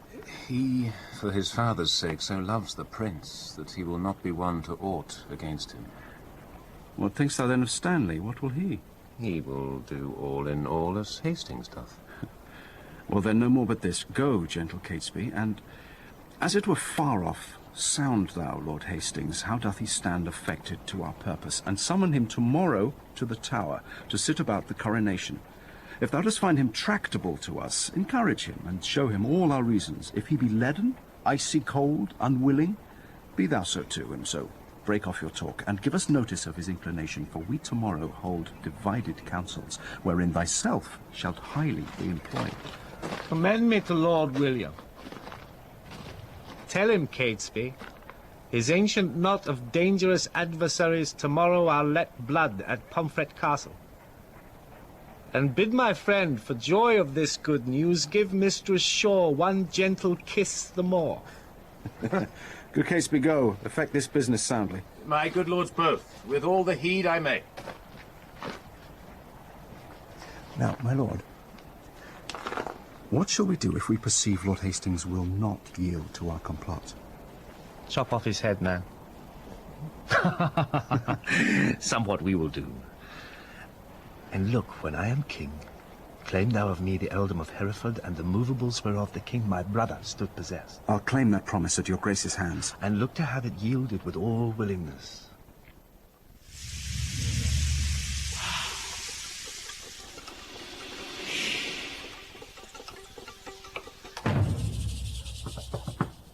What ho, my lord? Who knocks at the door? A messenger from the Lord Stanley. What is the clock? Upon the stroke of 4. Cannot thy master sleep these tedious nights? So it should seem by that I have to say. First he commends him to your noble lordship. And then? And then he sends you word. He dreamt tonight the boar had raised his helm. Besides, he says there are 2 councils held, and that may be determined at the one which may make you and him to rue at the other. Therefore he sends to know your lordship's pleasure, if presently you will take horse with him, and with all speed post with him toward the north, to shun the danger that his soul divines. Go, fellow, go. Return unto thy lord, and tell him his fears are shallow, wanting instance. As for his dreams, I wonder he is so fond to trust the mockery of unquiet slumbers. To fly the boar before the boar pursues were to incense the boar to follow us, and make pursuit where he did mean no chase. Go, bid thy master rise, and come to me, and we will both together to the tower, where he shall see the boar will use him kindly. My gracious lord, I'll tell him what you say.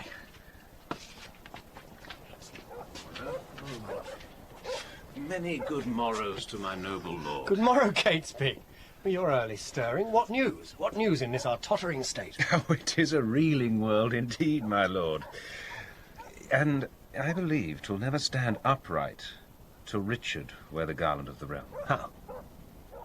Wear the garland? Dost thou mean the crown? Aye, my good lord. I'll have this crown of mine cut from my shoulders ere I will see the crown, so foul misplaced. But canst thou guess that he doth aim at it? Aye, on my life. And hopes to find you forward upon his party for the gain thereof. And thereupon he sends you this good news, that this same very day your enemies, the kindred of the Queen, must die at Pomfret. Indeed, I am no mourner for that news. because they have been still my enemies. But that I will give my voice on Richard's side to bar my master's heirs in true descent, God knows I will not do it, to the death. God keep your lordship in that gracious mind. But I shall laugh at this a 12-month hence, that they who brought me in my master's hate, I live to look upon their tragedy. I tell thee, Catesby. What, my lord? Ere a fortnight make me older, I'll send some packing that yet think not on't. 'Tis a vile thing to die, my gracious lord, when men are unprepared and look not for it. Oh, monstrous, monstrous. And so it falls out with Rivers, Vaughan and Grey, and so 'twill do with some men else, who think themselves as safe as thou and I, who, as thou knowest, are dear to princely Richard and to Buckingham. The princes both make high account of you, for they account his head upon the bridge. I know they do, and I have well deserved it. My lord, good morrow. Good morrow, Catesby. Oh, come on, where's your boar spear, man? What, fear you the boar and go so unprovided? You may jest on, but by the Holy Rood, I do not like these several counsels. My lord, I hold my life as dear as you do yours. Think you but that I know our state secure, I would be so triumphant as I am. The lords at Pomfret, when they rode from London, were jocund and supposed their state was sure. And they indeed had no cause to mistrust, but yet you see how soon the day o'ercast. This sudden stab of rancour I misdoubt. Pray God, I say, I prove a needless coward. But come, my lord. Shall we to the tower? I'll go with thee. Good Catesby, let's away.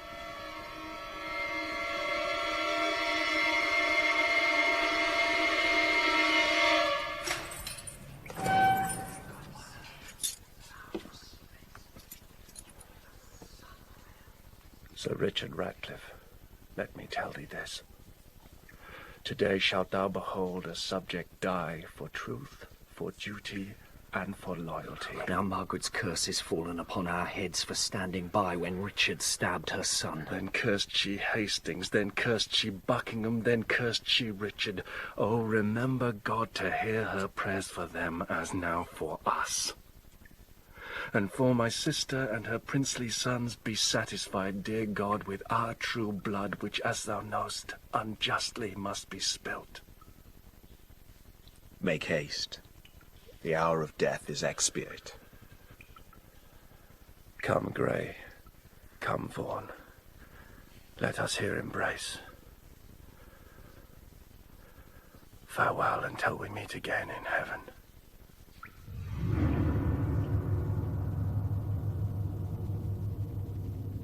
Now, noble lords, the cause why we are met is to determine of the coronation. In God's name, speak. When is the royal day? Are all things fitting for that royal time? It is, and wants but nomination. Tomorrow, then, I judge a happy day. Who knows the Lord Protector's mind herein? Who is most inward with the Royal Duke? Your Grace, we think, should soonest know his mind. Why, my lord? We know each other's faces, but for our hearts he knows no more of mine than I of yours. Nor I no more of his than you of mine. Lord Hastings, you and he are near in love. Oh, I thank his grace, I know he loves me well, but for his purpose in the coronation I have not sounded him, nor he delivered his gracious pleasure any way therein. But you, my noble lords, may name the time, and in the Duke's behalf I'll give my voice, which I presume he'll take in gentle part. Have a good time. Here comes the Duke himself. My noble lords and cousins all, good morrow. I have been long a sleeper, but I hope my absence doth neglect no great designs, which by my presence might have been concluded. Had you not come upon your cue, my lord, William Lord Hastings had pronounced your part, your voice, for crowning of the king. Than my Lord Hastings no man might be bolder. His lordship knows me well and loves me well. Thank your grace. My Lord of Ely. My lord? When I was last in Holborn, I saw good strawberries in your garden there. I do beseech you, send for some of them. Marry and will, my lord, with all my heart. Cousin of Buckingham, a word with you.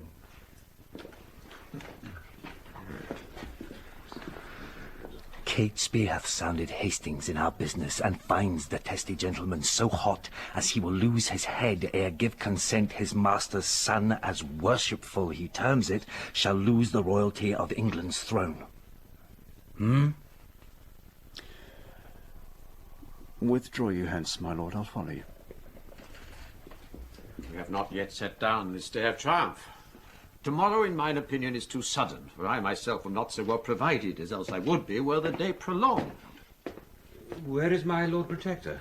I have sent for these strawberries. His Grace looks cheerfully and smooth today. There's some conceit or other likes him well when he doth bid good morrow in such a spirit. I think there is never a man in Christendom can less hide his love or hate than he. For by his face straight shall you know his heart. What of his heart perceive you in his face by any likelihood he showed today? Marry, that with no man here is he offended. For were he, he had shown it in his looks. I pray God he be not, I say.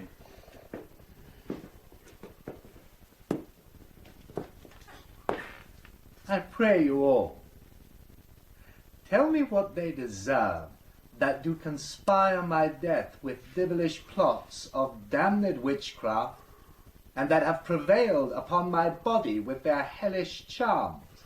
The tender love I bear your grace, my lord, makes me most forward in this noble presence to doom the offenders whatsoever they be. I say, my lord, they have deserved death. Then be your eyes the witness of their evil. See how I am bewitched. Behold, mine arm is like a blasted sapling withered up.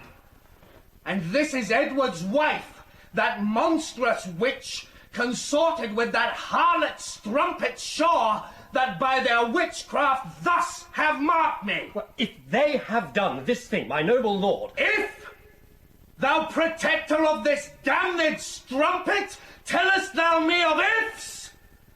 Thou art a traitor! Off with his head! Now! By St. Paul, I swear I will not dine until I see the same. Lovell and Ratcliffe, look that it be done. The rest that love me, rise and follow me.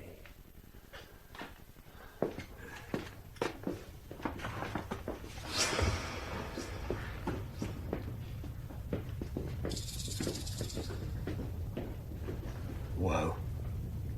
Woe for England, and not a whit for me. For I, too fond, might have prevented this. Stanley did dream, the boar did raise our helms, but I disdained it, and did scorn to fly. Oh, Margaret, Margaret, now thy heavy curse is lighted on poor Hastings' wretched head. Dispatch, my lord. The Duke would be at dinner. Make a short shrift, he longs to see your head. O momentary grace of mortal men, which we more hunt for than the grace of God, who builds his hope in air of your good looks, lives like a drunken sailor on a mast, ready with every nod to tumble down into the fatal bowels of the deep. Come, come, dispatch. 'Tis bootless to exclaim. Oh, bloody Richard, miserable England. I prophesy the fearfullest time to thee that ever wretched age hath looked upon. Come, lead me to the block, bear him my head. They smile at me, that shortly shall be dead.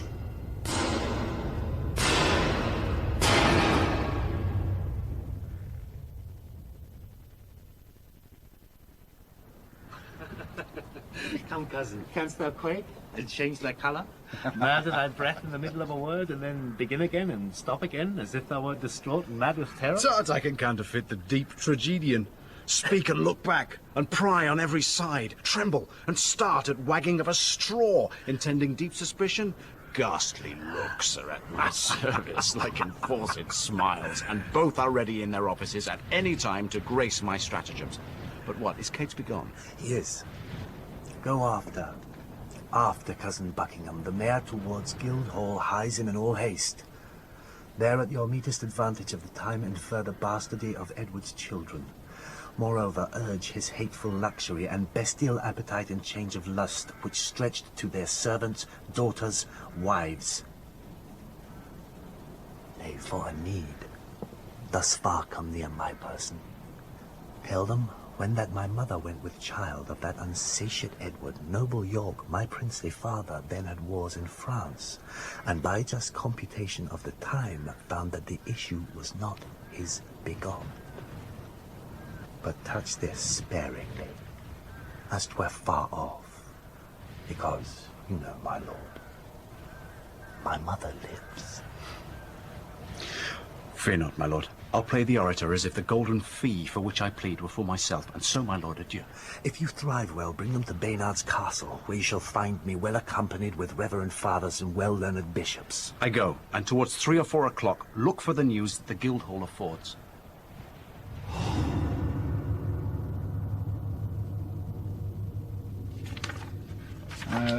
This is the indictment of the good Lord Hastings, which in a said hand fairly is engrossed, that it may be this day read over in Paul's.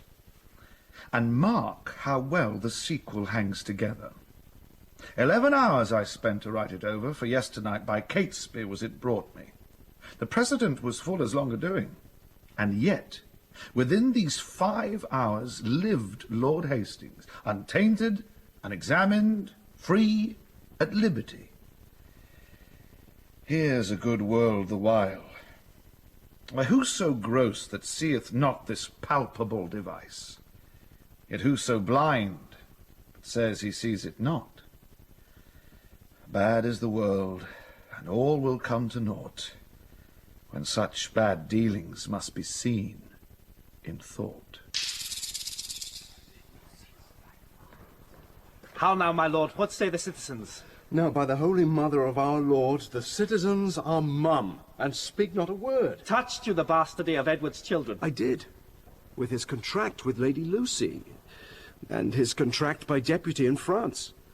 The insatiate greediness of his desires, and his enforcement of the city wives. His tyranny for trifles, his own bastardy, as being got your father then in France. His resemblance being not like the Duke, withal I did infer your lineaments being the right idea of your father, both in your form and nobleness of mind. Indeed, left nothing fitting for the purpose untouched or slightly handled in discourse. And when mine oratory grew to an end, I bid them that did love their country's good cry, God save Richard, England's royal king. Ah, and did they so? No, so God help me, they spake not a word. What tongueless blocks were they? Would not they speak? No, by my troth, my lord. Will not the mayor then and his brethren come? The mayor is here at hand. Intend some fear. Be not you spoke with, but by mighty suit. And look you get a prayer book in your hand, and stand betwixt 2 churchmen, good my lord, for on that ground I'll build a holy descant, and be not easily won to our request. Play the maid's part, still answer nay, and take it. Go, go, up to the leads, the Lord Mayor knocks.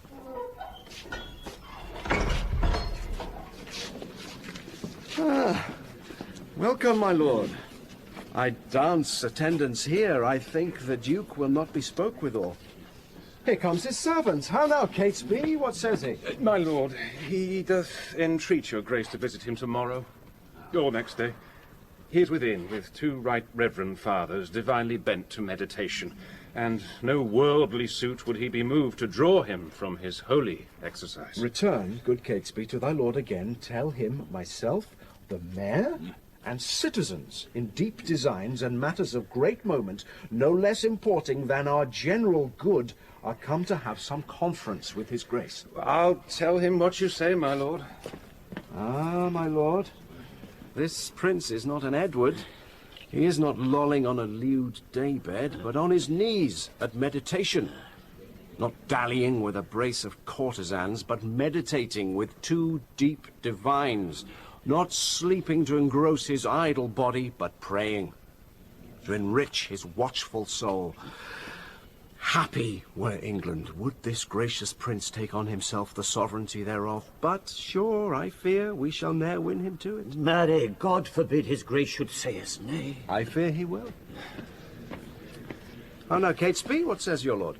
Oh, my lord, he wonders to what end you have assembled such troops of citizens to speak with him, his grace not being warned thereof before. My lord, he fears you mean no good to him. Sorry I am my noble cousin should suspect me that I mean no good to him. By heaven, I come in perfect love to him. And so once more return and tell his grace. My lord. When holy and devout religious men are at their beads, 'tis hard to draw them thence. So sweet is zealous contemplation. See where he stands between two clergymen. Two props of virtue for a Christian prince to stay him from the fall of vanity. And see, a book of prayer in his hand. True ornaments to know a holy man. Famous Plantagenet, most gracious prince, lend favourable ears to our request, and pardon us the interruption of thy devotion and right Christian zeal. My lord, there needs no such apology. I rather do beseech you pardon me, who earnest in the service of my God neglect the visitation of my friends. But leaving this, what is your grace's pleasure? Even that, I hope, which pleaseth God above, and all good men of this ungoverned isle. I do suspect I have done some offence that seems disgracious in the city's eyes, and that you come to reprehend my ignorance. You have, my lord. Would it might please your grace at our entreaties to amend that fault. Else wherefore breathe I in a Christian land? Then no, it is your fault that you resign the supreme seat, the throne majestical, the sceptred office of your ancestors, your state of fortune and your due of birth, the lineal glory of your royal house, to the corruption of a blemished stock, which to recure we heartily solicit your gracious self to take on you the charge and kingly government of this your land, not as protector, steward, substitute, or lowly factor for another's gain, but as successively from blood to blood, your right of birth, your empery, your own. For this, consulted with the citizens, your very worshipful and loving friends, and by their vehement instigation, in this just suit come I to move your grace. I know not whither to depart in silence, or bitterly to speak in your reproof. Best fitteth my degree or your condition. Your love deserves my thanks, but my desert unmeritable shuns your high request. First, if all obstacles were cut away, and that my path were even to the crown as my right revenue and due by birth, yet so much is my poverty of spirit, so mighty and so many my defects, as I had rather hide me from my greatness. But God be thanked, there is no need of me. The royal tree hath left us royal fruit, which mellowed by the stealing hours of time will well become the seat of majesty, and make no doubt us happy by his reign. On him I lay what you would lay on me, the right and fortune of his happy stars, which God defend that I should wring from him. My lord, this argues conscience in your grace, but the respects thereof are nice and trivial, all circumstances well considered. You say that Edward is your brother's son, so say we too, but not by Edward's wife. More bitterly could I expostulate, save that for reverence to some alive, I give a sparing limit to my tongue.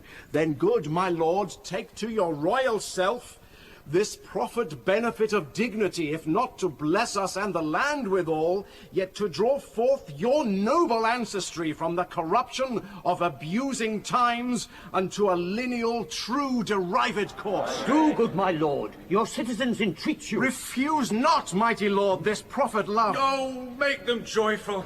Grant their lawful suit. Alas, why would you heap these cares on me? I am unfit for state and majesty. I do beseech you, take it not amiss. I cannot, nor I will not, yield to you. If you refuse it, as in love and zeal loath to depose the child, your brother's son, yet know, where you accept our suit or no, your brother's son shall never reign our king, but we will plant some other in the throne, to the disgrace and downfall of your house, and in this resolution here we leave you. Come, citizens, zoons, I'll entreat no more. Oh, do not swear, my lord of Buckingham. Call them again, my lord, and accept their suit. Do, good my lord, lest all the land do rue it. Would you enforce me to a world of care? Well, call them again. I am not made of stone, but penetrable to your kind entreaties, albeit against my conscience and my soul. Cousin of Buckingham, and you sage, grave men, since you will buckle fortune on my back to bear her burden whether I will or no, I must have patience to endure the load. For God, he knows, and you may partly see how far I am from the desire thereof. God bless your grace. We see it, and will say it. In saying so, you shall but say the truth. Then I salute you with this kingly title. Long live Richard, England's royal king! King Richard! King Richard! Tomorrow will it please you to be crowned? Even when you please, since you will have it so. Tomorrow, then, we will attend your grace, and so most joyfully we take our leave. Come, let us to our holy task again. Farewell, good cousin. Farewell, gentle friends.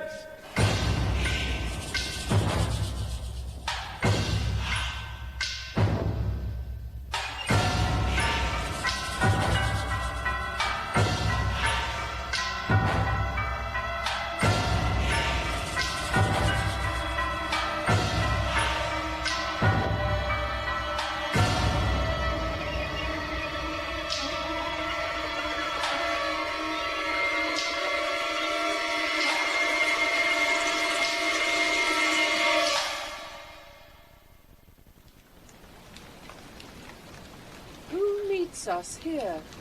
Why, it is my Lady Anne. Now, for my life, she's wandering to the Tower on pure heart's love to greet the tender prince's daughter well met. God give your graces both a happy and a joyful time of day. As much to you, good sister. Whither away? No farther than the Tower, and, as I guess, upon the like devotion as yourselves, to gratulate the gentle princes there. Oh, kind sister, thanks. We'll enter all together. Ah, in good time here Brackenbury comes. Master Lieutenant, pray you, by your leave, how doth the prince and my young son of York? Right well, dear madam. By your patience, I may not suffer you to visit them. The king hath straitly charged the contrary. The king? Why, who's that? Oh, I cry you mercy. I mean the Lord Protector. The Lord protect him from that kingly title. Hath he set bounds betwixt their love and me? I am their mother. Who should keep me from them? I am their father's mother. I will see them. Their aunt, I am in law, in love, their mother. Then bring me to their sights. I'll bear thy blame and take thy office from thee on my peril. My Lady Anne, I may not leave it so. I am bound by oath, and therefore pardon me. Good morrow, Brackenbury. Good morrow, good my lords. Let me but meet you ladies 1 hour hence, and I'll salute your grace of York as mother and reverend looker-on of 2 fair queens. Come, madam, you must straight to Westminster, there to be crowned Richard's royal queen. Despiteful tidings. Oh, unpleasing news. Cut my lace in sunder that my pent heart may have some scope to beat, or else I swoon with this dead-killing news. Be of good cheer. Mother, how fares your grace? Go, Dorset, speak not to me. Get thee hence. Death and destruction dog thee at the heels. Thy mother's name is ominous to children. If thou would outstrip death, go cross the seas and live with Richmond from the reach of hell. Go, hide thee from this slaughterhouse, lest thou increase the number of the dead, and make me die the thrall of Margaret's curse, nor mother, wife, nor England's counted queen. Full of wise care is this your counsel, madam. Lord Dorset, take advantage of the hours. You shall have letters from me to my son to meet you on the way and welcome you. Be not ta'en tardy by unwise delay. O ill-dispersing wind of misery, O my accursed womb, the bed of death, a cockatrice hast thou hatched to the world, whose unavoided eye is murderous. Come, madam, come. I in all haste was sent. And I in all unwillingness will go. I would to God that the inclusive verge of golden metal that must round my brow were red-hot steel to sear me to the brain. Anointed let me be with deadly venom, and die ere men can say, God save the Queen. Go, poor soul. I envy not thy glory. To feed my humour, wish thyself no harm. No. Why? When he that is my husband now came to me, as I followed Henry's course, when scarce the blood was well washed from his hands, this was my wish. Be thou, quoth I, accursed for making me so young, so old a widow, and when thou wedst, let sorrow haunt thy bed. And be thy wife, if any be so mad, as miserable by the life of thee as thou hast made me by my dear lord's death. Lo, ere I can repeat this curse again, even in so short a space, my woman's heart grossly grew captive to his honey words, and proved the subject of my own soul's curse, which ever since hath kept my eyes from rest. For never yet 1 hour in his bed have I enjoyed the golden dew of sleep, but have been waked by his timorous dreams. Besides, he hates me for my father Warwick, and will no doubt shortly be rid of me. Poor heart. And you, I pity thy complaining, no more than from my soul I mourn for yours. Farewell, thy woeful welcomer of glory. Dorset, go thou to Richmond, and good fortune guide thee. Go thou to Richard, and good angels guard thee. Go thou to sanctuary, and good thoughts possess thee. I to my grave, where peace and rest lie with me. Too many years of sorrow have I seen, and each hour's joy wrecked with a week of teen. Stay! Yet look back with me unto the tower.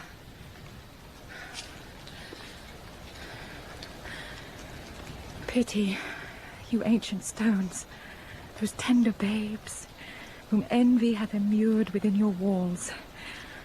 Rough cradle for such little pretty ones. Rude, ragged nurse, old sullen playfellow for tender princes. Use my babies well. So, foolish sorrow bids your stones farewell.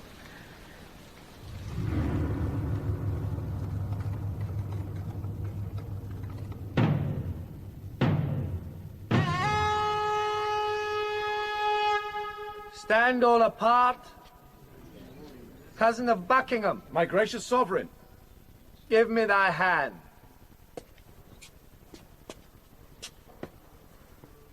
Thus high, by thy advice and thy assistance, is King Richard seated.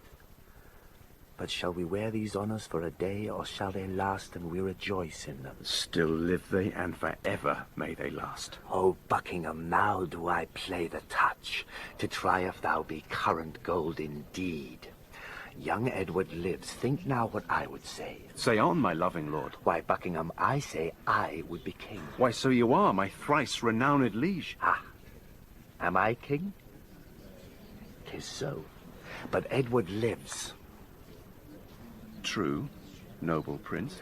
O bitter consequence that Edward still should live, true noble prince. Cousin, thou wert not wont to be so dull. Shall I be plain? I wish the bastards dead, and I would have it suddenly performed. What sayest thou? Speak suddenly. Be brief. Your grace may do your pleasure. Thou art all ice. My kindness freezeth. Say, have I thy consent that they shall die? Give me some breath, some little pause, my lord, before I positively speak herein. I will resolve your grace immediately. I will converse with iron-witted fools and unrespective boys.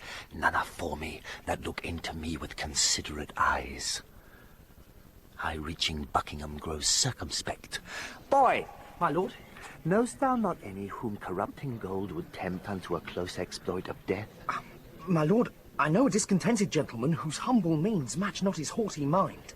Gold were as good as 20 orators, and will no doubt tempt him to anything. What is his name? His name, my lord, is Tyrrell. I partly know the man. Go, call him hither. The deep revolving, witty Buckingham no more shall be the neighbour to my counsel. Hath he so long held out with me untired, and stops he now for breath? My lord. How now, Lord Stanley? What's the news with you? My lord, I hear the Marquis Dorset's fled to Richmond, in those parts beyond the sea where he abides. Catesby. My lord. Rumour it abroad that Anne, my wife, is sick, and like to die. I will take order for her keeping close. Look how thou dream'st, I say again. Give out that Anne, my wife, is sick, and like to die.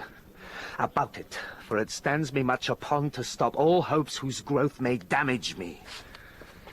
I must be married to my brother's daughter, or else my kingdom stands on brittle glass. Murder her brothers, and then marry her. Uncertain way of gain, but I am in so far in blood that sin will pluck on sin. Tear-falling pity dwells not in this eye. Is thy name Tyrrell? James Tyrrell, and your most obedient subject. Art thou indeed? Approve me, my gracious sovereign. Darest thou resolve to kill a friend of mine? Aye, my lord, but I'd rather kill 2 enemies. Why, there thou hast it.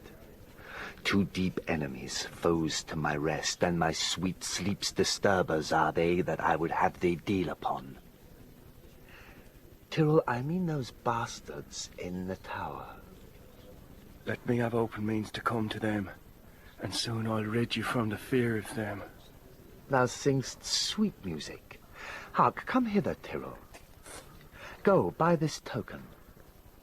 Rise and lend thine ear. There is no more but so. Say it is done, and I will love thee, and prefer thee too. 'Tis done, my gracious lord. Shall we hear from thee, Tyrrell, ere we sleep? Ye shall, my lord. My lord, I have considered in my mind the late demand that you did sound me in. Well, let that pass. Dorset is fled to Richmond. I hear that news, my lord. Stanley, he is your wife's son. My liege. Well, look unto it. My lord, I claim your gift. My due, by promise, for which your honour and your faith is pawned, the earldom of Hereford, and the movables the which you promised I should possess. Stanley, look to your wife. I will, my lord. If she convey letters to Richmond, you shall answer it. What says your highness to my just demand? As I remember, Henry VI did prophesy that Richmond should be king, when Richmond was a little peevish boy. A king, perhaps. My lord. How chance the prophet could not at that time have told me, I being by, that I should kill him? My lord, your promise for the earldom... Richmond! When last I was at Exeter, the mayor in courtesy showed me the castle and called it Rougemont, at which name I started, because a bard of Ireland told me once I should not live long after I saw Richmond. My lord! Aye, what's o'clock? I am thus bold to put your grace in mind of what you promised me. Well, but what's o'clock? Upon the stroke of 10. Well, let it strike. Why let it strike? Because that like a jack thou keep'st the stroke betwixt thy begging and my meditation. I am not in the giving vein today. Why then, resolve me whether you will or no. Thou troublest me. I am not in the vein. Is it even so? Rewards he my true service with such deep contempt? Made I him king for this? Oh, let me think on Hastings and be gone to Brecknock while my fearful head is on.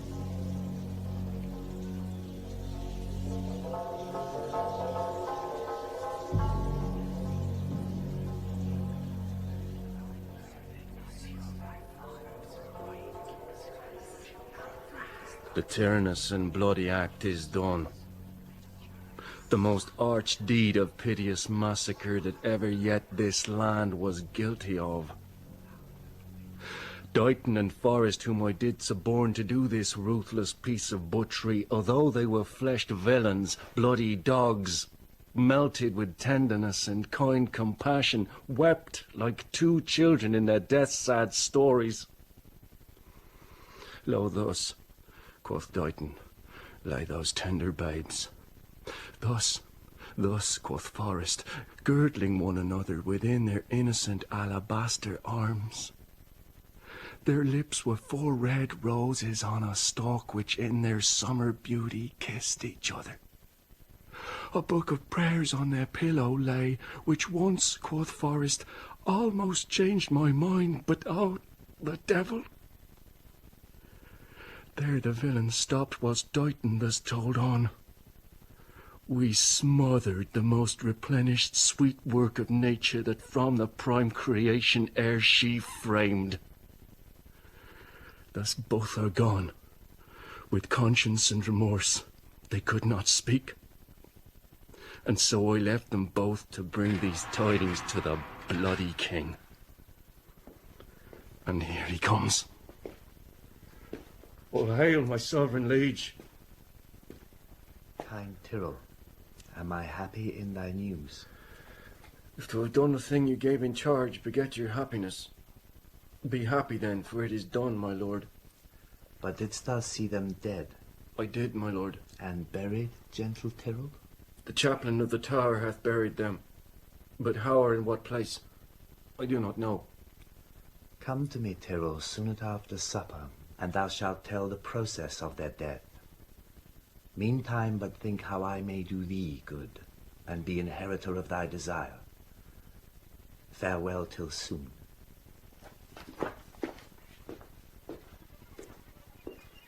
The sons of Edward sleep in Abraham's bosom, and Anne my wife hath bid the world good night. Now, for I know the Breton Richmond aims at young Elizabeth, my brother's daughter, and by that knot looks proudly o'er the crown, to her I go.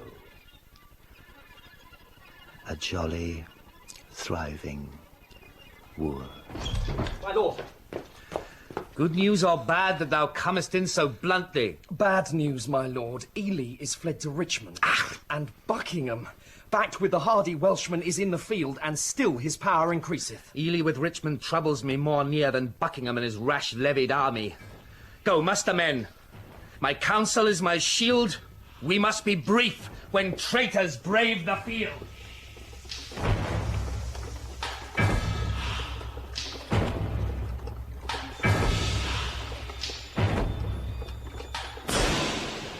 So now prosperity begins to mellow and drop into the rotten mouth of death. Here in these confines, slyly have I lurked, to watch the waning of mine enemies. A dire induction am I witness to, and will to France, hoping the consequence will prove as bitter, black, and tragic. Withdraw thee, wretched Margaret, who comes here. Oh, my young princes.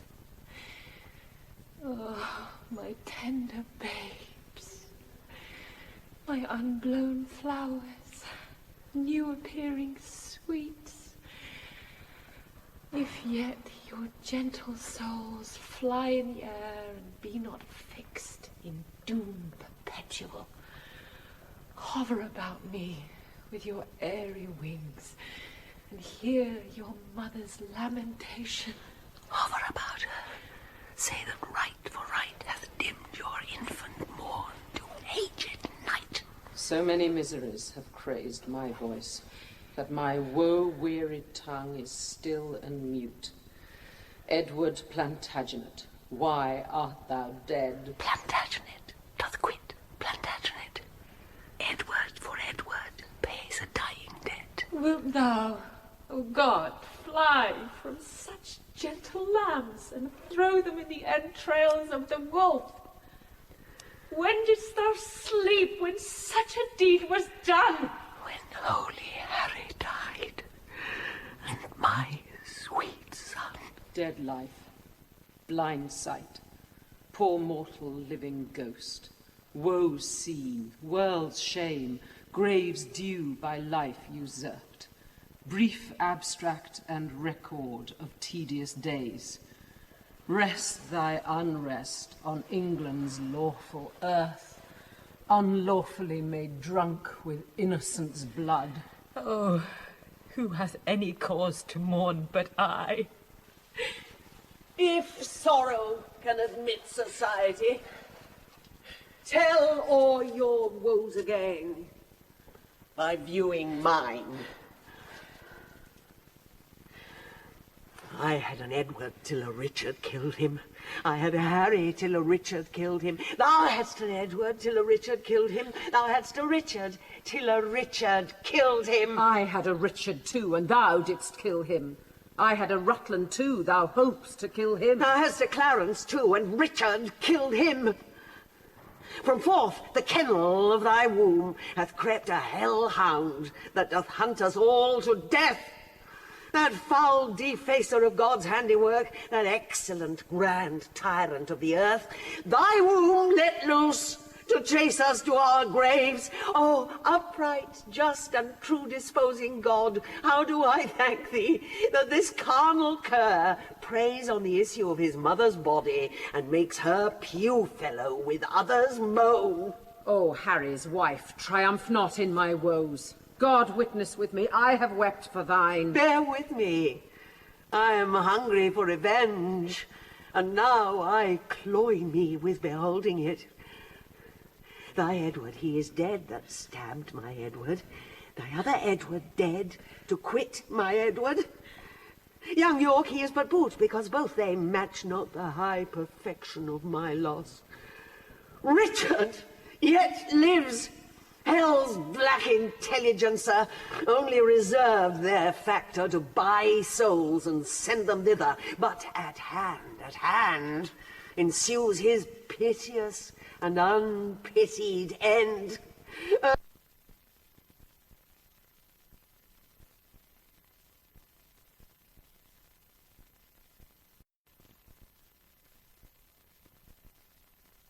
Earth gapes, hell burns, fiends roar, saints pray to have him suddenly conveyed away. Cancel his bond of life, dear God, I pray, that I may live to say the dog is dead. Oh, thou didst prophesy the time would come that I should wish for thee to help me curse that bottled spider, that foul bunchback toad. I called thee then, vain flourish of my fortune. I called thee then, poor shadow, painted queen, the presentation of but what I was, a queen in jest, only to fill the scene. Where is thy husband now? Where be thy brothers? Where are thy children? Wherein dost thou joy? Who sues to thee and cries, God save the Queen? Where be the bending peers that flattered thee? Where be the thronging troops that followed thee? Thus hath the course of justice wheeled about, and left thee but a very prey to time, having no more but thought of what thou wert, to torture thee the more, being what thou art. Thou didst usurp my place, and dost thou not usurp the just proportion of my sorrow?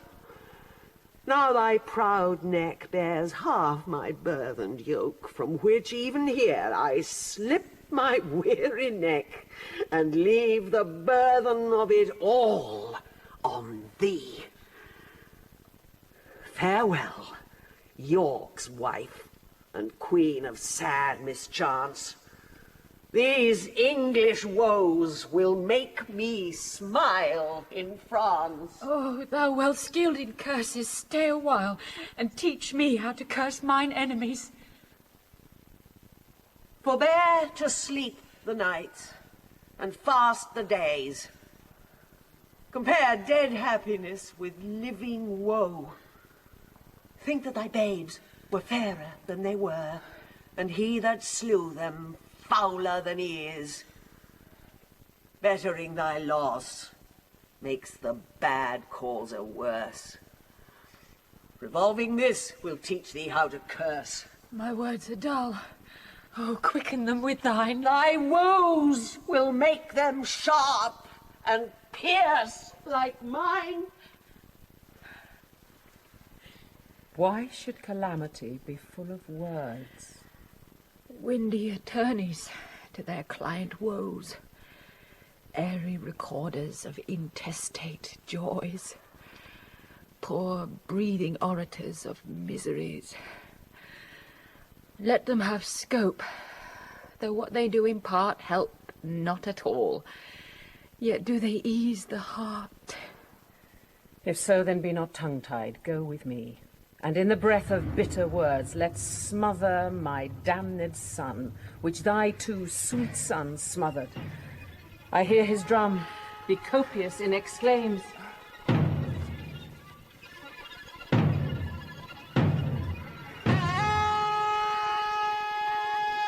Who intercepts me in my expedition? Oh, she that might have intercepted thee by strangling thee in her accursed womb from all the slaughters, wretch, that thou hast done. Tell me, thou villain slave, where are my children? Thou toad, where is thy brother, Clarence? Where is kind Hastings? A flourish! Rivers! Trumpets! Thorns! Strike alarm! Ray! Drums! Let not the heavens hear these telltale women rail on the Lord's anointed! Strike, I say! Art thou my son? I thank God, my father, and yourself. Then patiently hear my impatience. Madam, I have a touch of your condition which cannot brook the accent of reproof. I will be mild and gentle in my speech. And brief, good mother, for I am in haste. Art thou so hasty? I have stayed for thee, God knows, in anguish, pain, and agony. And came I not at last to comfort you? No, by the holy rood, thou know'st it well. Thou camest on earth to make the earth my hell. A grievous burthen was thy birth to me. Tetchy and wayward was thy infancy. Thy school days frightful, desperate, wild, and furious. Thy prime of manhood, daring, bold, and venturous. Thy age confirmed, proud, subtle, sly, and bloody, more mild, but yet more harmful, kind in hatred. What comfortable hour canst thou name that ever graced me in thy company? If I be so disgracious in your sight, let me march on and not offend your grace. Strike the drum! I prithee, hear me speak. You speak too bitterly. Hear me a word, for I shall never speak to thee again. So, either thou wilt die by God's just ordinance, ere from this war thou turn a conqueror, or I, with grief and extreme age, shall perish and never look upon thy face again. Therefore take with thee my most heavy curse, which in the day of battle tire thee more than all the complete armour that thou wearest. My prayers on the adverse party fight, and there the little souls of Edward's children whisper the spirits of thine enemies, and promise them success and victory. Bloody thou art, bloody will be thy end. Shame serves thy life, and doth thy death attend. Though far more cause, yet much less spirit to curse abides in me. I say amen to all. stay, madam. I must speak a word with you.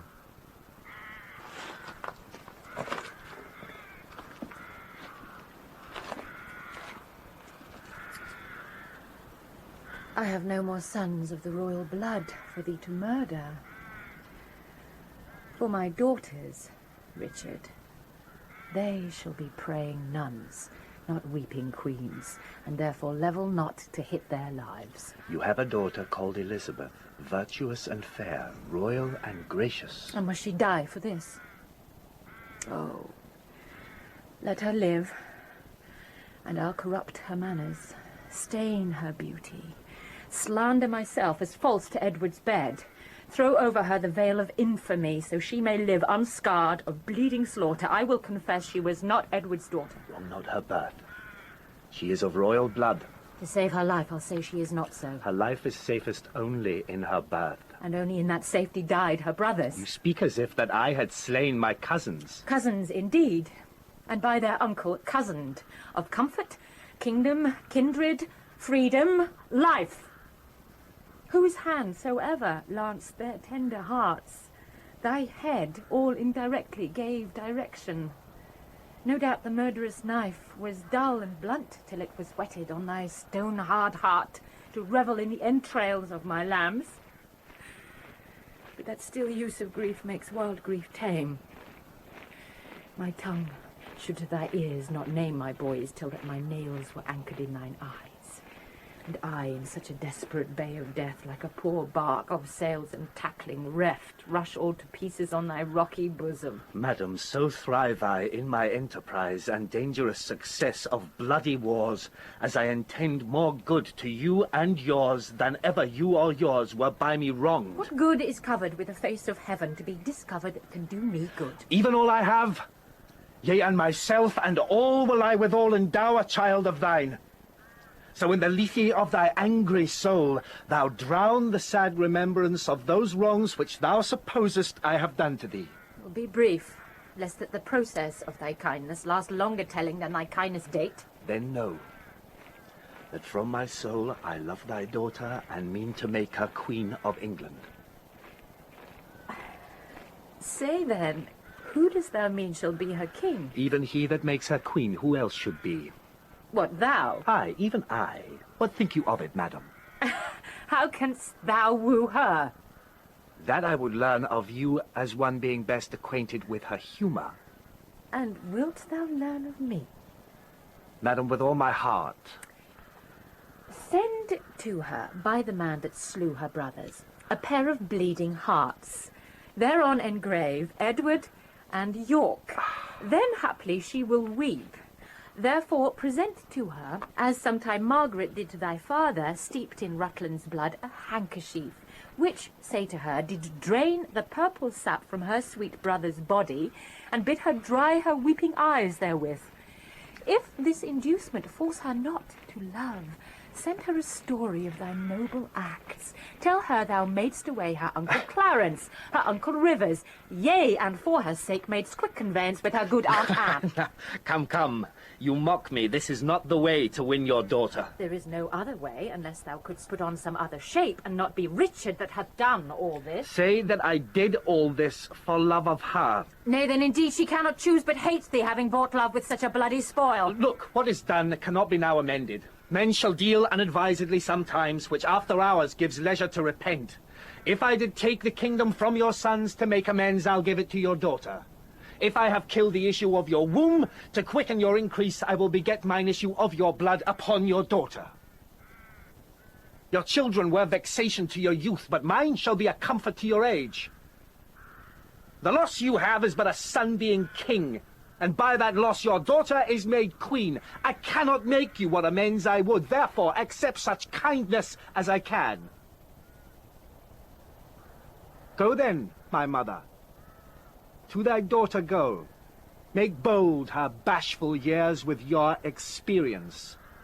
Prepare her ears to hear a wooer's tale. Put in her tender heart the aspiring flame of golden sovereignty. Acquaint the princess with the sweet silent hours of marriage joys. And when this arm of mine hath chastised the petty rebel, dull-brained Buckingham, bound with triumphant garlands will I come and lead thy daughter to a conqueror's bed. What were I best to say? Her father's brother would be her lord, or shall I say her uncle, or he that slew her brothers and her uncles? Under what title shall I woo for thee? That God, the law, my honour, and her love can make seem pleasing to her tender years? Infer fair England's peace by this alliance. Which he shall purchase with still lasting war. Say that the king which may command entreats. That at her hands which the king's king forbids. Say I will love her everlastingly. But how long shall that title ever last? But sweetly enforce unto her fair life's end. But how long fairly shall her sweet life last? So long as heaven and nature lengthens it. So long as hell and Richard likes of it. Your reasons are too shallow and too quick. Oh no, my reasons are too deep and dead. Too deep and dead, poor infants in their grave. Harp not on that string, madam, that is past. Harp on it still shall I, till heartstrings break. Now, by my George, my garter, and my crown. Profaned, dishonoured, and the third usurped. I swear... By nothing, for this is no oath. Swear, then, by something that thou hast not wronged. Now by the world Full of thy foul wrongs. My father's death Thy life hath that dishonoured. Then by myself. Thyself misused. Why then by God God's wrong is most of all. If thou hadst feared to break an oath by him, the unity the king thy brother made hath not been broken, nor my brothers slain. As I intend to prosper and repent, so thrive I in my dangerous attempt of hostile arms, myself confound. Heaven and fortune bar me happy hours. Day, yield me not thy light, nor night thy rest. Be opposite all planets of good luck to my proceedings, if with pure heart's love, immaculate devotion, holy thoughts, I tender not thy beauteous, princely daughter. In her consists my happiness and thine. Without her follows to this land and me, to thee, herself, and many a Christian soul, death, desolation, ruin, and decay. It cannot be avoided but by this. It will not be avoided but by this. Therefore, good mother, I must call you so. Be the attorney of my love to her. Plead what I will be, not what I have been. Not my deserts, but what I will deserve. Urge the necessity and state of times, and be not peevish fond in great designs. Shall I be tempted of the devil thus?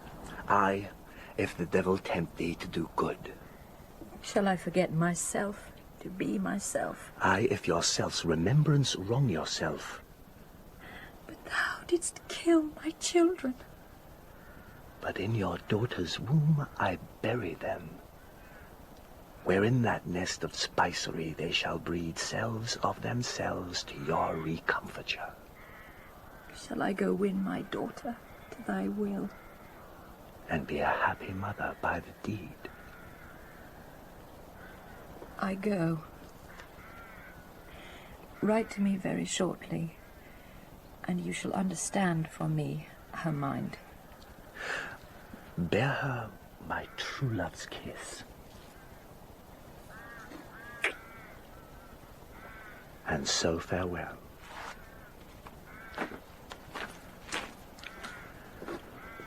Relenting fool and shallow, changing woman. How now, what news? My gracious sovereign, on the western coast rideth a puissant navy. To the shore throng many doubtful, hollow-hearted friends, unarmed and unresolved to beat them back. 'Tis thought that Richmond is their admiral, and there they hull, expecting but the aid of Buckingham to welcome them ashore. Some Lightfoot friend post to the Duke of Norfolk. Ratcliffe thyself, or Catesby, where is he? Here, my lord. Fly to the Duke. Post thou to Salisbury, when thou comest thither. My lord. Thou unmindful villain, why standest thou still and goest not to the Duke? First, mighty sovereign, let me know your mind. What from your grace I shall deliver to him. True, good Catesby. Bid him levy straight the greatest strength and power he can make, and meet me presently at Salisbury. I go. What is your highness pleasure I should do at Salisbury? Why? What wouldst thou do there before I go? Your highness told me I should post before. My mind is changed, sir. My mind is changed. Stanley, what news with you? None good, my lord, to please you with the hearing, nor none so bad, but it may well be told. Hoy-day, a riddle! Neither good nor bad. Why dost thou run so many mile about, when thou mayst tell thy tale a nearer way? Once more, what news? Richmond is on the seas. There let him sink, and be the seas on him. White-livered runagate, what doth he there? I know not, mighty sovereign, but by guess. Well, sir, as you guess, as you guess. Stirred up by Dorset, Buckingham, and Ely, he makes for England, here to claim the crown. Is the chair empty? Is the sword unswayed? Is the king dead? The empire unpossessed? What heir of York is there alive but we? And who is England's king but great York's heir? Then tell me, what doth he upon the sea? Unless for that, my liege, I cannot guess. Unless for that he comes to be your liege, you cannot guess wherefore the Welshman comes. Thou wilt revolt and fly to him, I fear. No, mighty liege, therefore mistrust me not. Where is thy power, then, to beat him back? Where are thy tenants and thy followers? Are they not now upon the western shore, safe conducting the rebels from their ships? No, my good lord, my friends are in the north. Cold friends to Richard? What do they in the north when they should serve their sovereign in the west? They have not been commanded, mighty sovereign. Please it your majesty to give me leave. I'll muster up my friends and meet your grace where and what time your majesty shall please. Aye, thou wouldst be gone to join with Richmond. I will not trust you, sir. Most mighty sovereign, you have no cause to hold my friendship doubtful. I never was nor never will be false. Well, go muster men. But hear you, leave behind your son George Stanley. Look your faith be firm, or else his head's assurance is but frail. So deal with him, as I prove true to you. My gracious sovereign, now in Devonshire, as I by friends am well advertised, Sir Edward Courtenay and the haughty prelate Bishop of Exeter, his brother there, with many more confederates, are in arms. My liege, in Kent the Guildfords are in arms, and every hour more competitors flock to their aid, and still their power increases. My lord, the army of the Duke of Out on you owls! Nothing but songs of death! Take that! Until thou bring me better news! The news I have to tell your majesty is that by sudden floods and fall of waters, Buckingham's army is dispersed and scattered, and he himself wandered away alone. No man knows whither. I cry thee mercy. There is my purse to cure that blow of thine. Hath any well-advised friend proclaimed reward to him that brings the traitor in? Such proclamation hath been made, my liege. My liege, the Duke of Buckingham is taken. That is the best news. That the Earl of Richmond is with a mighty power landed at Milford is colder tidings, yet they must be told. Away towards Salisbury, while we reason here, a royal battle might be won and lost. Someone take order Buckingham be brought to Salisbury. The rest march on with me.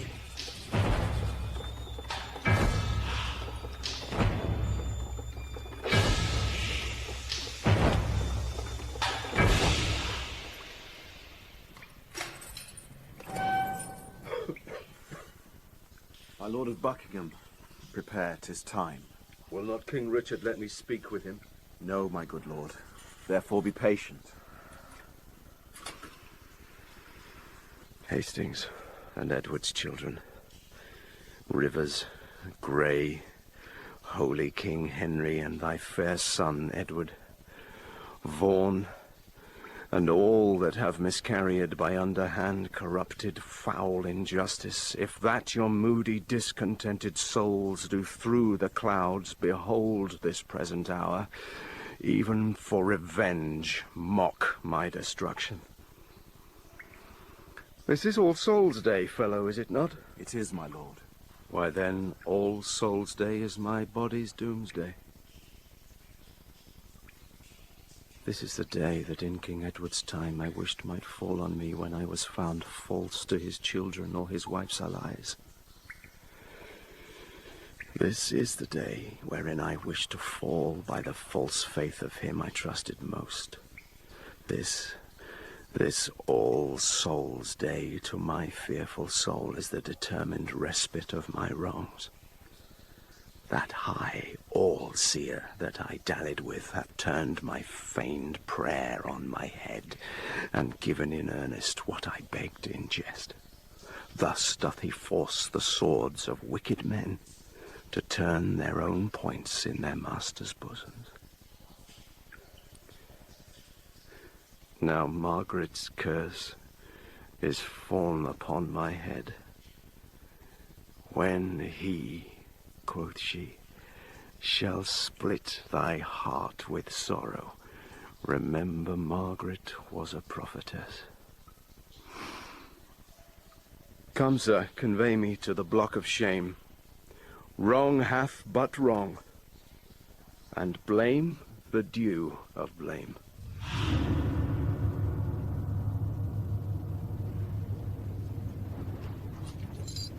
Fellows in arms and my most loving friends, bruised underneath the yoke of tyranny, Thus far into the bowels of the land have we marched on without impediment. And here receive we from our father Stanley lines of fair comfort and encouragement. The wretched, bloody, and usurping boar that spoiled your summer fields and fruitful vines, swills your warm blood like wash, and makes his trough in your emboweled bosoms, this foul swine lies now even in the centre of this isle, near to the town of Leicester, as we learn. From Tamworth thither is but 1 day's march. In God's name, cheerly on, courageous friends, to reap the harvest of perpetual peace by this one bloody trial of sharp war. Every man's conscience is 1,000 swords to fight against that bloody homicide. Aye. I doubt not but his friends will fly to us. He hath no friends, but who are friends for fear, which in his greatest need will shrink from him. All for our vantage. Then in God's name, march! True hope is swift and flies with swallows' wings. Kings it makes gods, and meaner creatures kings.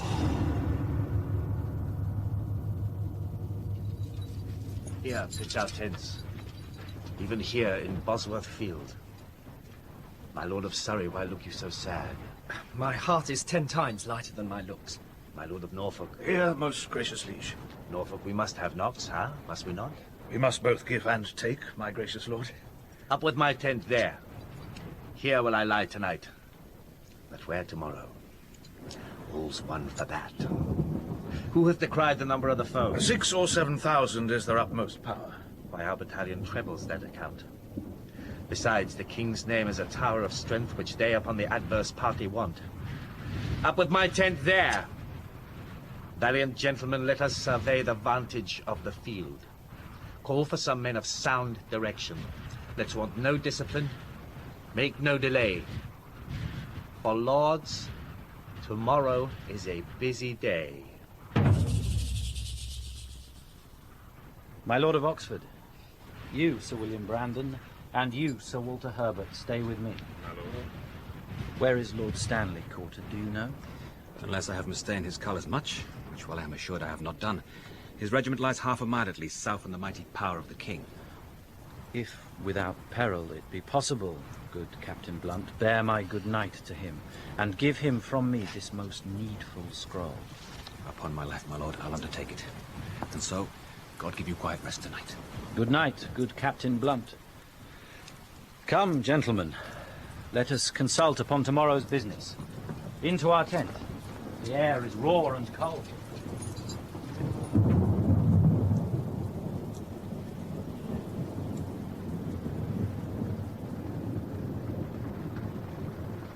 What is the clock?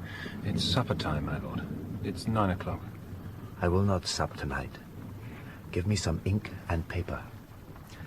Or is my beaver easier than it was? And all my armour laid into my tent? It is, my liege, and all things are in readiness. Good Norfolk, hie thee to thy charge. Use careful watch. Choose trusty sentinels. I go, my lord. Stir with the lark tomorrow, gentle Norfolk. I warrant you, my lord. Catesby. My lord. Send out a pursuivant at arms to Stanley's regiment. Bid him bring his power before sunrising, lest his son George fall into the blind cave of eternal night. My lord. Fill me a bowl of wine. Give me a watch. Saddle white Surrey for the field tomorrow. Look that my staves be sound and not too heavy. Ratcliffe. My lord? Sawest thou the melancholy Lord Northumberland? Thomas the Earl of Surrey and himself, much about cockshut time, from troop to troop went through the army cheering up the soldiers. So, I am satisfied. Give me a bowl of wine. I have not that alacrity of spirit nor cheer of mind that I was wont to have. Set it down. Is ink and paper ready? It is, my lord. Bid my guard watch. Leave me. Ratcliffe, about the mid of night come to my tent and help to arm me. Leave me, I say.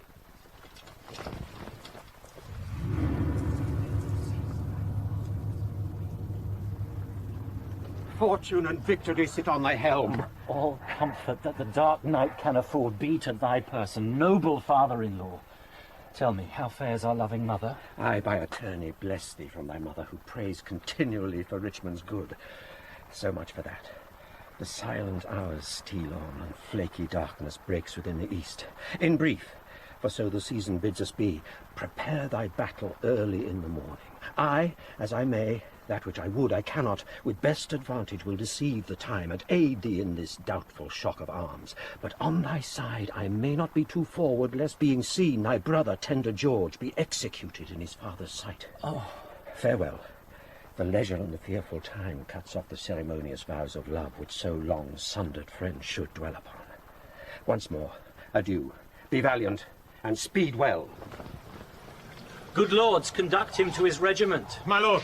I'll strive with troubled thoughts to take a nap, lest leaden slumber pays me down tomorrow, when I should mount with wings of victory. My lord. Once more, good night, kind lords and gentlemen. Good night, my lord.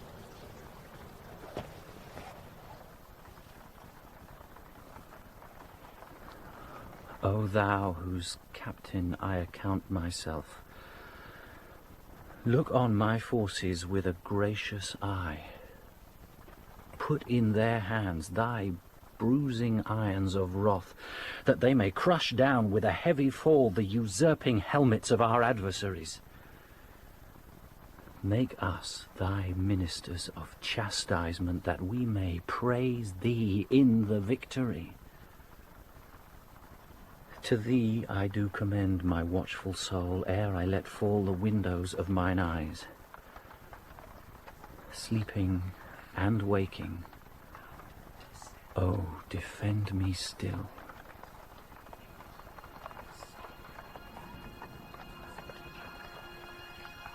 Sleep, Richmond, sleep in peace and wake in joy.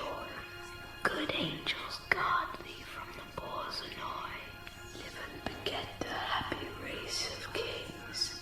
Edward's unhappy sons bid thee flourish. Thou offspring of the house of Lancaster, the wronged heirs of York, do pray for thee. Good angels guard thy battle. Live and flourish.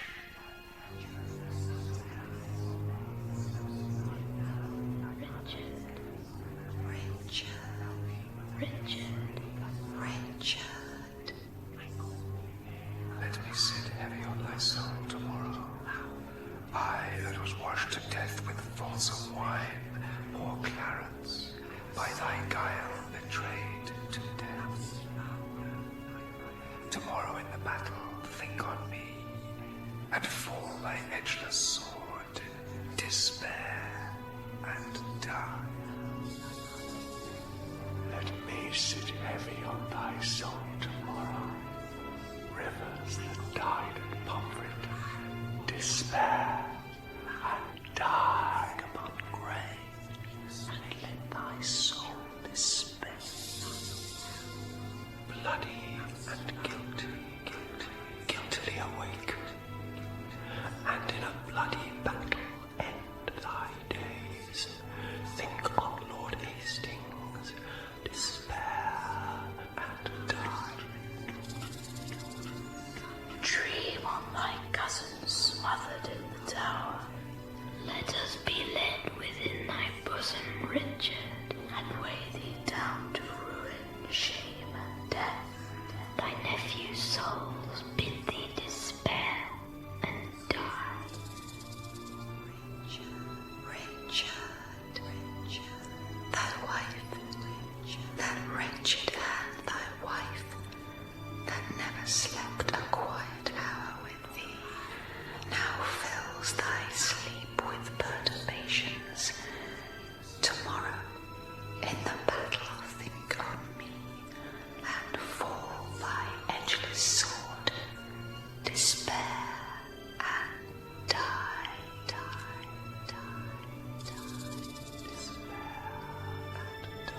Dream on, dream on, of bloody deeds and death. Despair. Despair.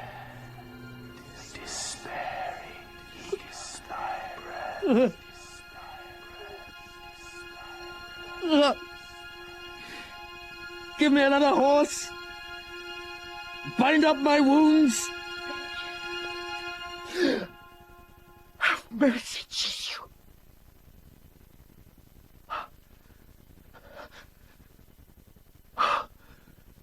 Soft. I did but dream.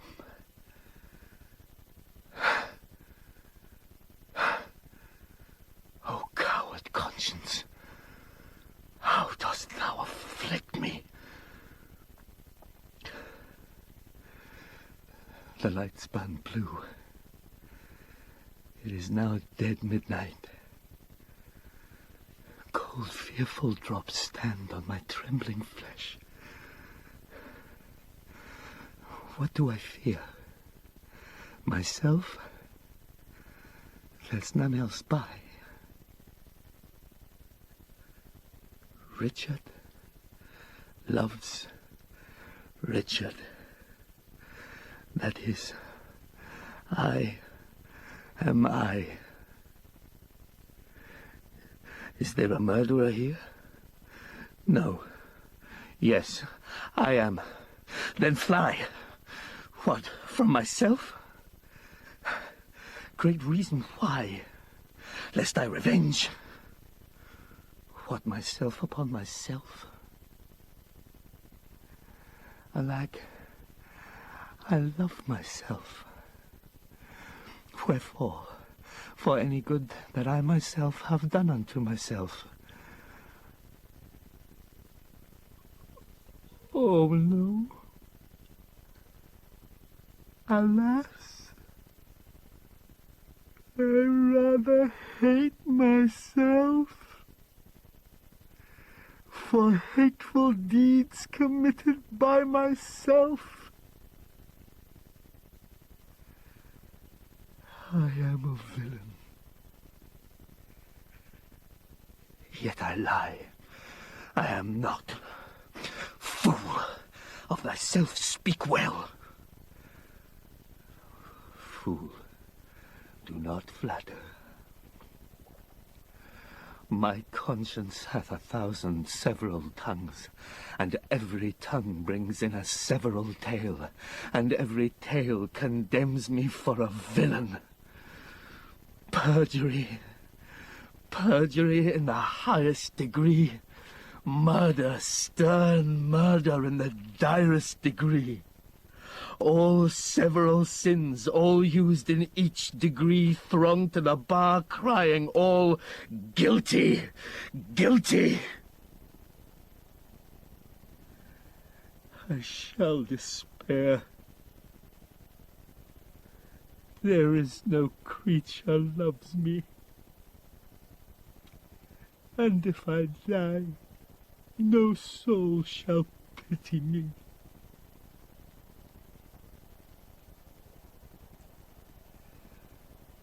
Nay, wherefore should they, since that I myself find in myself no pity to myself? My lord. Zounds!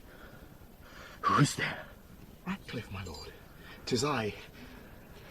The early village cock hath twice done salutation to the morn. Your friends are up and buckle on their armour. Oh, Ratcliffe, I have dreamed a fearful dream. Methought the souls of all that I had murdered came to my tent, and every one did threat tomorrow's vengeance on the head of Richard. What thinkest thou? Will our friends prove all true? Oh, no doubt, my lord. Oh, Ratcliffe, I fear. I fear. Nay, good my lord. Be not afraid of shadows. By the Apostle Paul, shadows tonight have struck more terror to the soul of Richard than can the substance of 10,000 soldiers armed in proof and led by shallow Richmond. It is not yet near day. Come, go with me. Under our tents I'll play the eavesdropper, to see if any mean to shrink from me. Good morrow, Richmond. Cry mercy, lords and watchful gentlemen, that you have ta'en a tardy sluggard here. How have you slept, my lord? The sweetest sleep and fairest boding dreams that ever entered in a drowsy head have I since your departure had, my lords. Methought their souls, whose bodies Richard murdered, came to my tent and cried on victory. Well, I promise you, my soul is very jocund in the remembrance of so fair a dream. Well, how far into the morning is it, lords? Upon the stroke of 4. Why, then 'tis time to arm and give direction.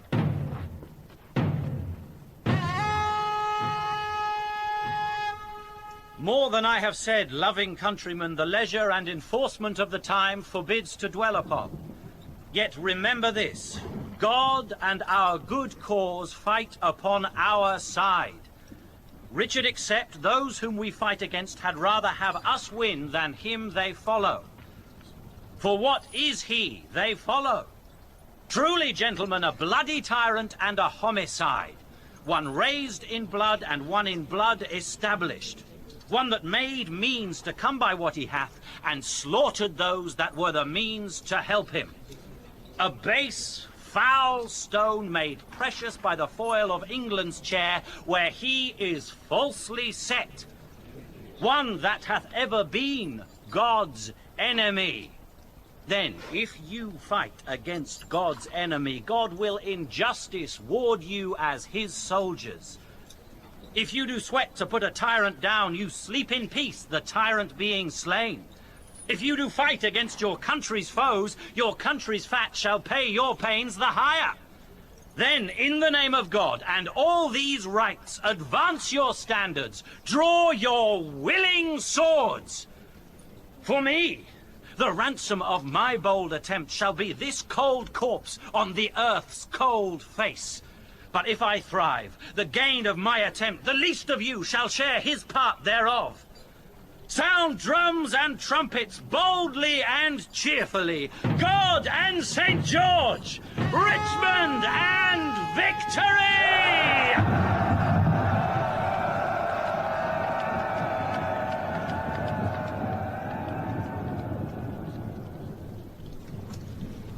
What shall I say more than I have inferred?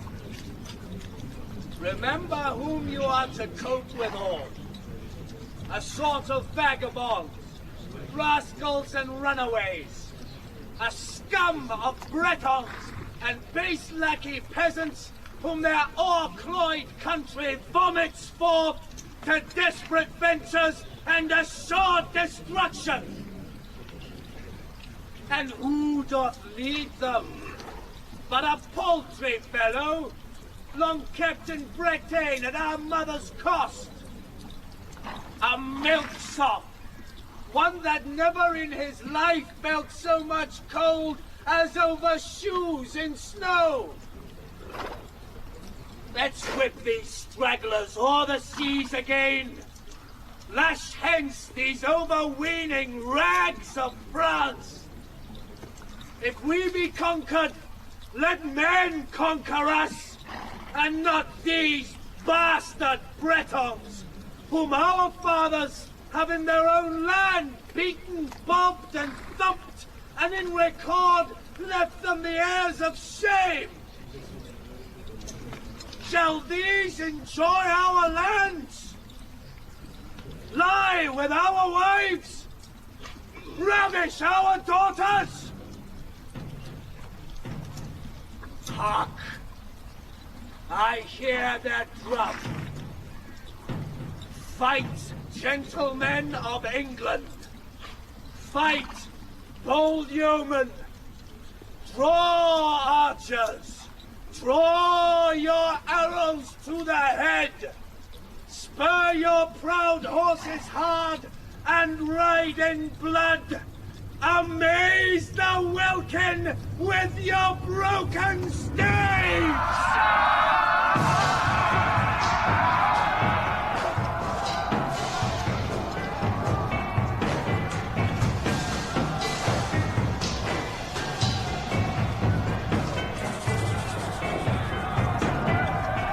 Rescue! My Lord of Norfolk! Rescue! Rescue! The king enacts more wonders than a man, daring and opposite to every danger. His horse is slain, and all on foot he fights, seeking for Richmond in the throes of death. Rescue, fair lord, or else the day is lost.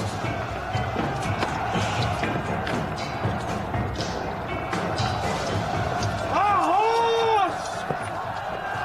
A horse! My kingdom for a horse! Oh, withdraw, my lord, withdraw. I'll help you to a horse. Slave! I have set my life upon a cast, and I will stand the hazard of the die. I think there'll be 6 Richmonds in the field. 5 have I slain today instead of him. A horse! A horse!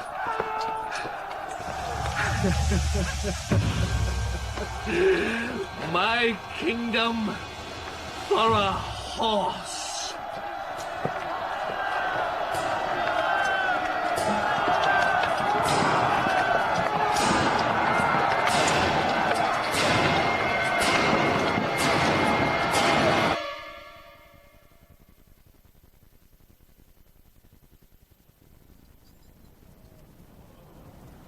God and your arms be praised, victorious friends!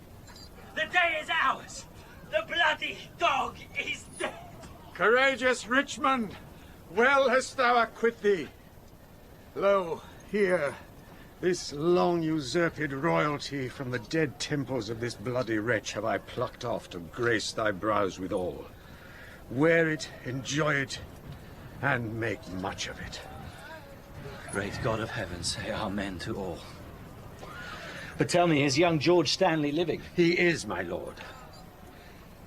Proclaim a pardon to the soldiers fled, that in submission will return to us. And then, as we have ta'en the sacrament, we will unite the white rose and the red. Smile, heaven, upon this fair conjunction that long hath frowned upon their enmity. What traitor hears me and says not amen? England hath long been mad and scarred herself. The brother blindly shed the brother's blood. The father rashly slaughtered his own son. The son compelled, been butcher to the sire. All this divided York and Lancaster. Oh, now let Richmond and Elizabeth, the true succeeders of each royal house, by God's fair ordinance conjoin together. And let their heirs, God, if thy will be so, enrich the time to come with smooth-faced peace, with smiling plenty and fair prosperous days. Abate the edge of traitors, gracious Lord, that would reduce these bloody days again and make poor England weep in streams of blood. Let them not live to taste this land's increase, that would with treason wound this fair land's peace. Now civil wounds are stopped. Peace lives again. That she may long live here. God say amen.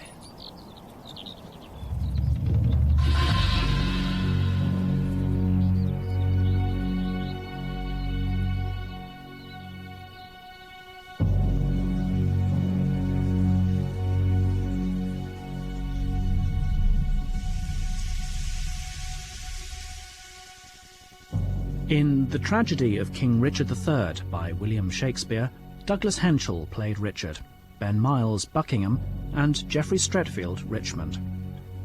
Jasmine Hyde was Lady Anne, Anastasia Hilly Queen Elizabeth, Geraldine James the Duchess of York, and Barbara Jefford Margaret. Michael Maloney played Clarence, Mark Bazley Edward, Paul Bentle Hastings, and John Rowe Lord Stanley. The murderers were Stephen Critchlow and Jonathan Keble, and Tyrrell Ewan Bailey. Dorset was played by Stuart Bunce, Grey by Chris Moran, and Lovell Damien Lynch. Rory Copus was the young Duke of York, and Alex Green young Prince Edward. The citizens were played by Rachel Atkins, Cherie Taylor-Baptiste and Frances Jeater. Ioan Meredith was the Lord Mayor, Gerard MacDermott Brackenbury, Peter Marinka the Cardinal, and Declan Wilson Ratcliffe. Original music was composed and realised by David Pickvance. The Tragedy of King Richard III was produced and directed by Mark Beebe for BBC Radio 3.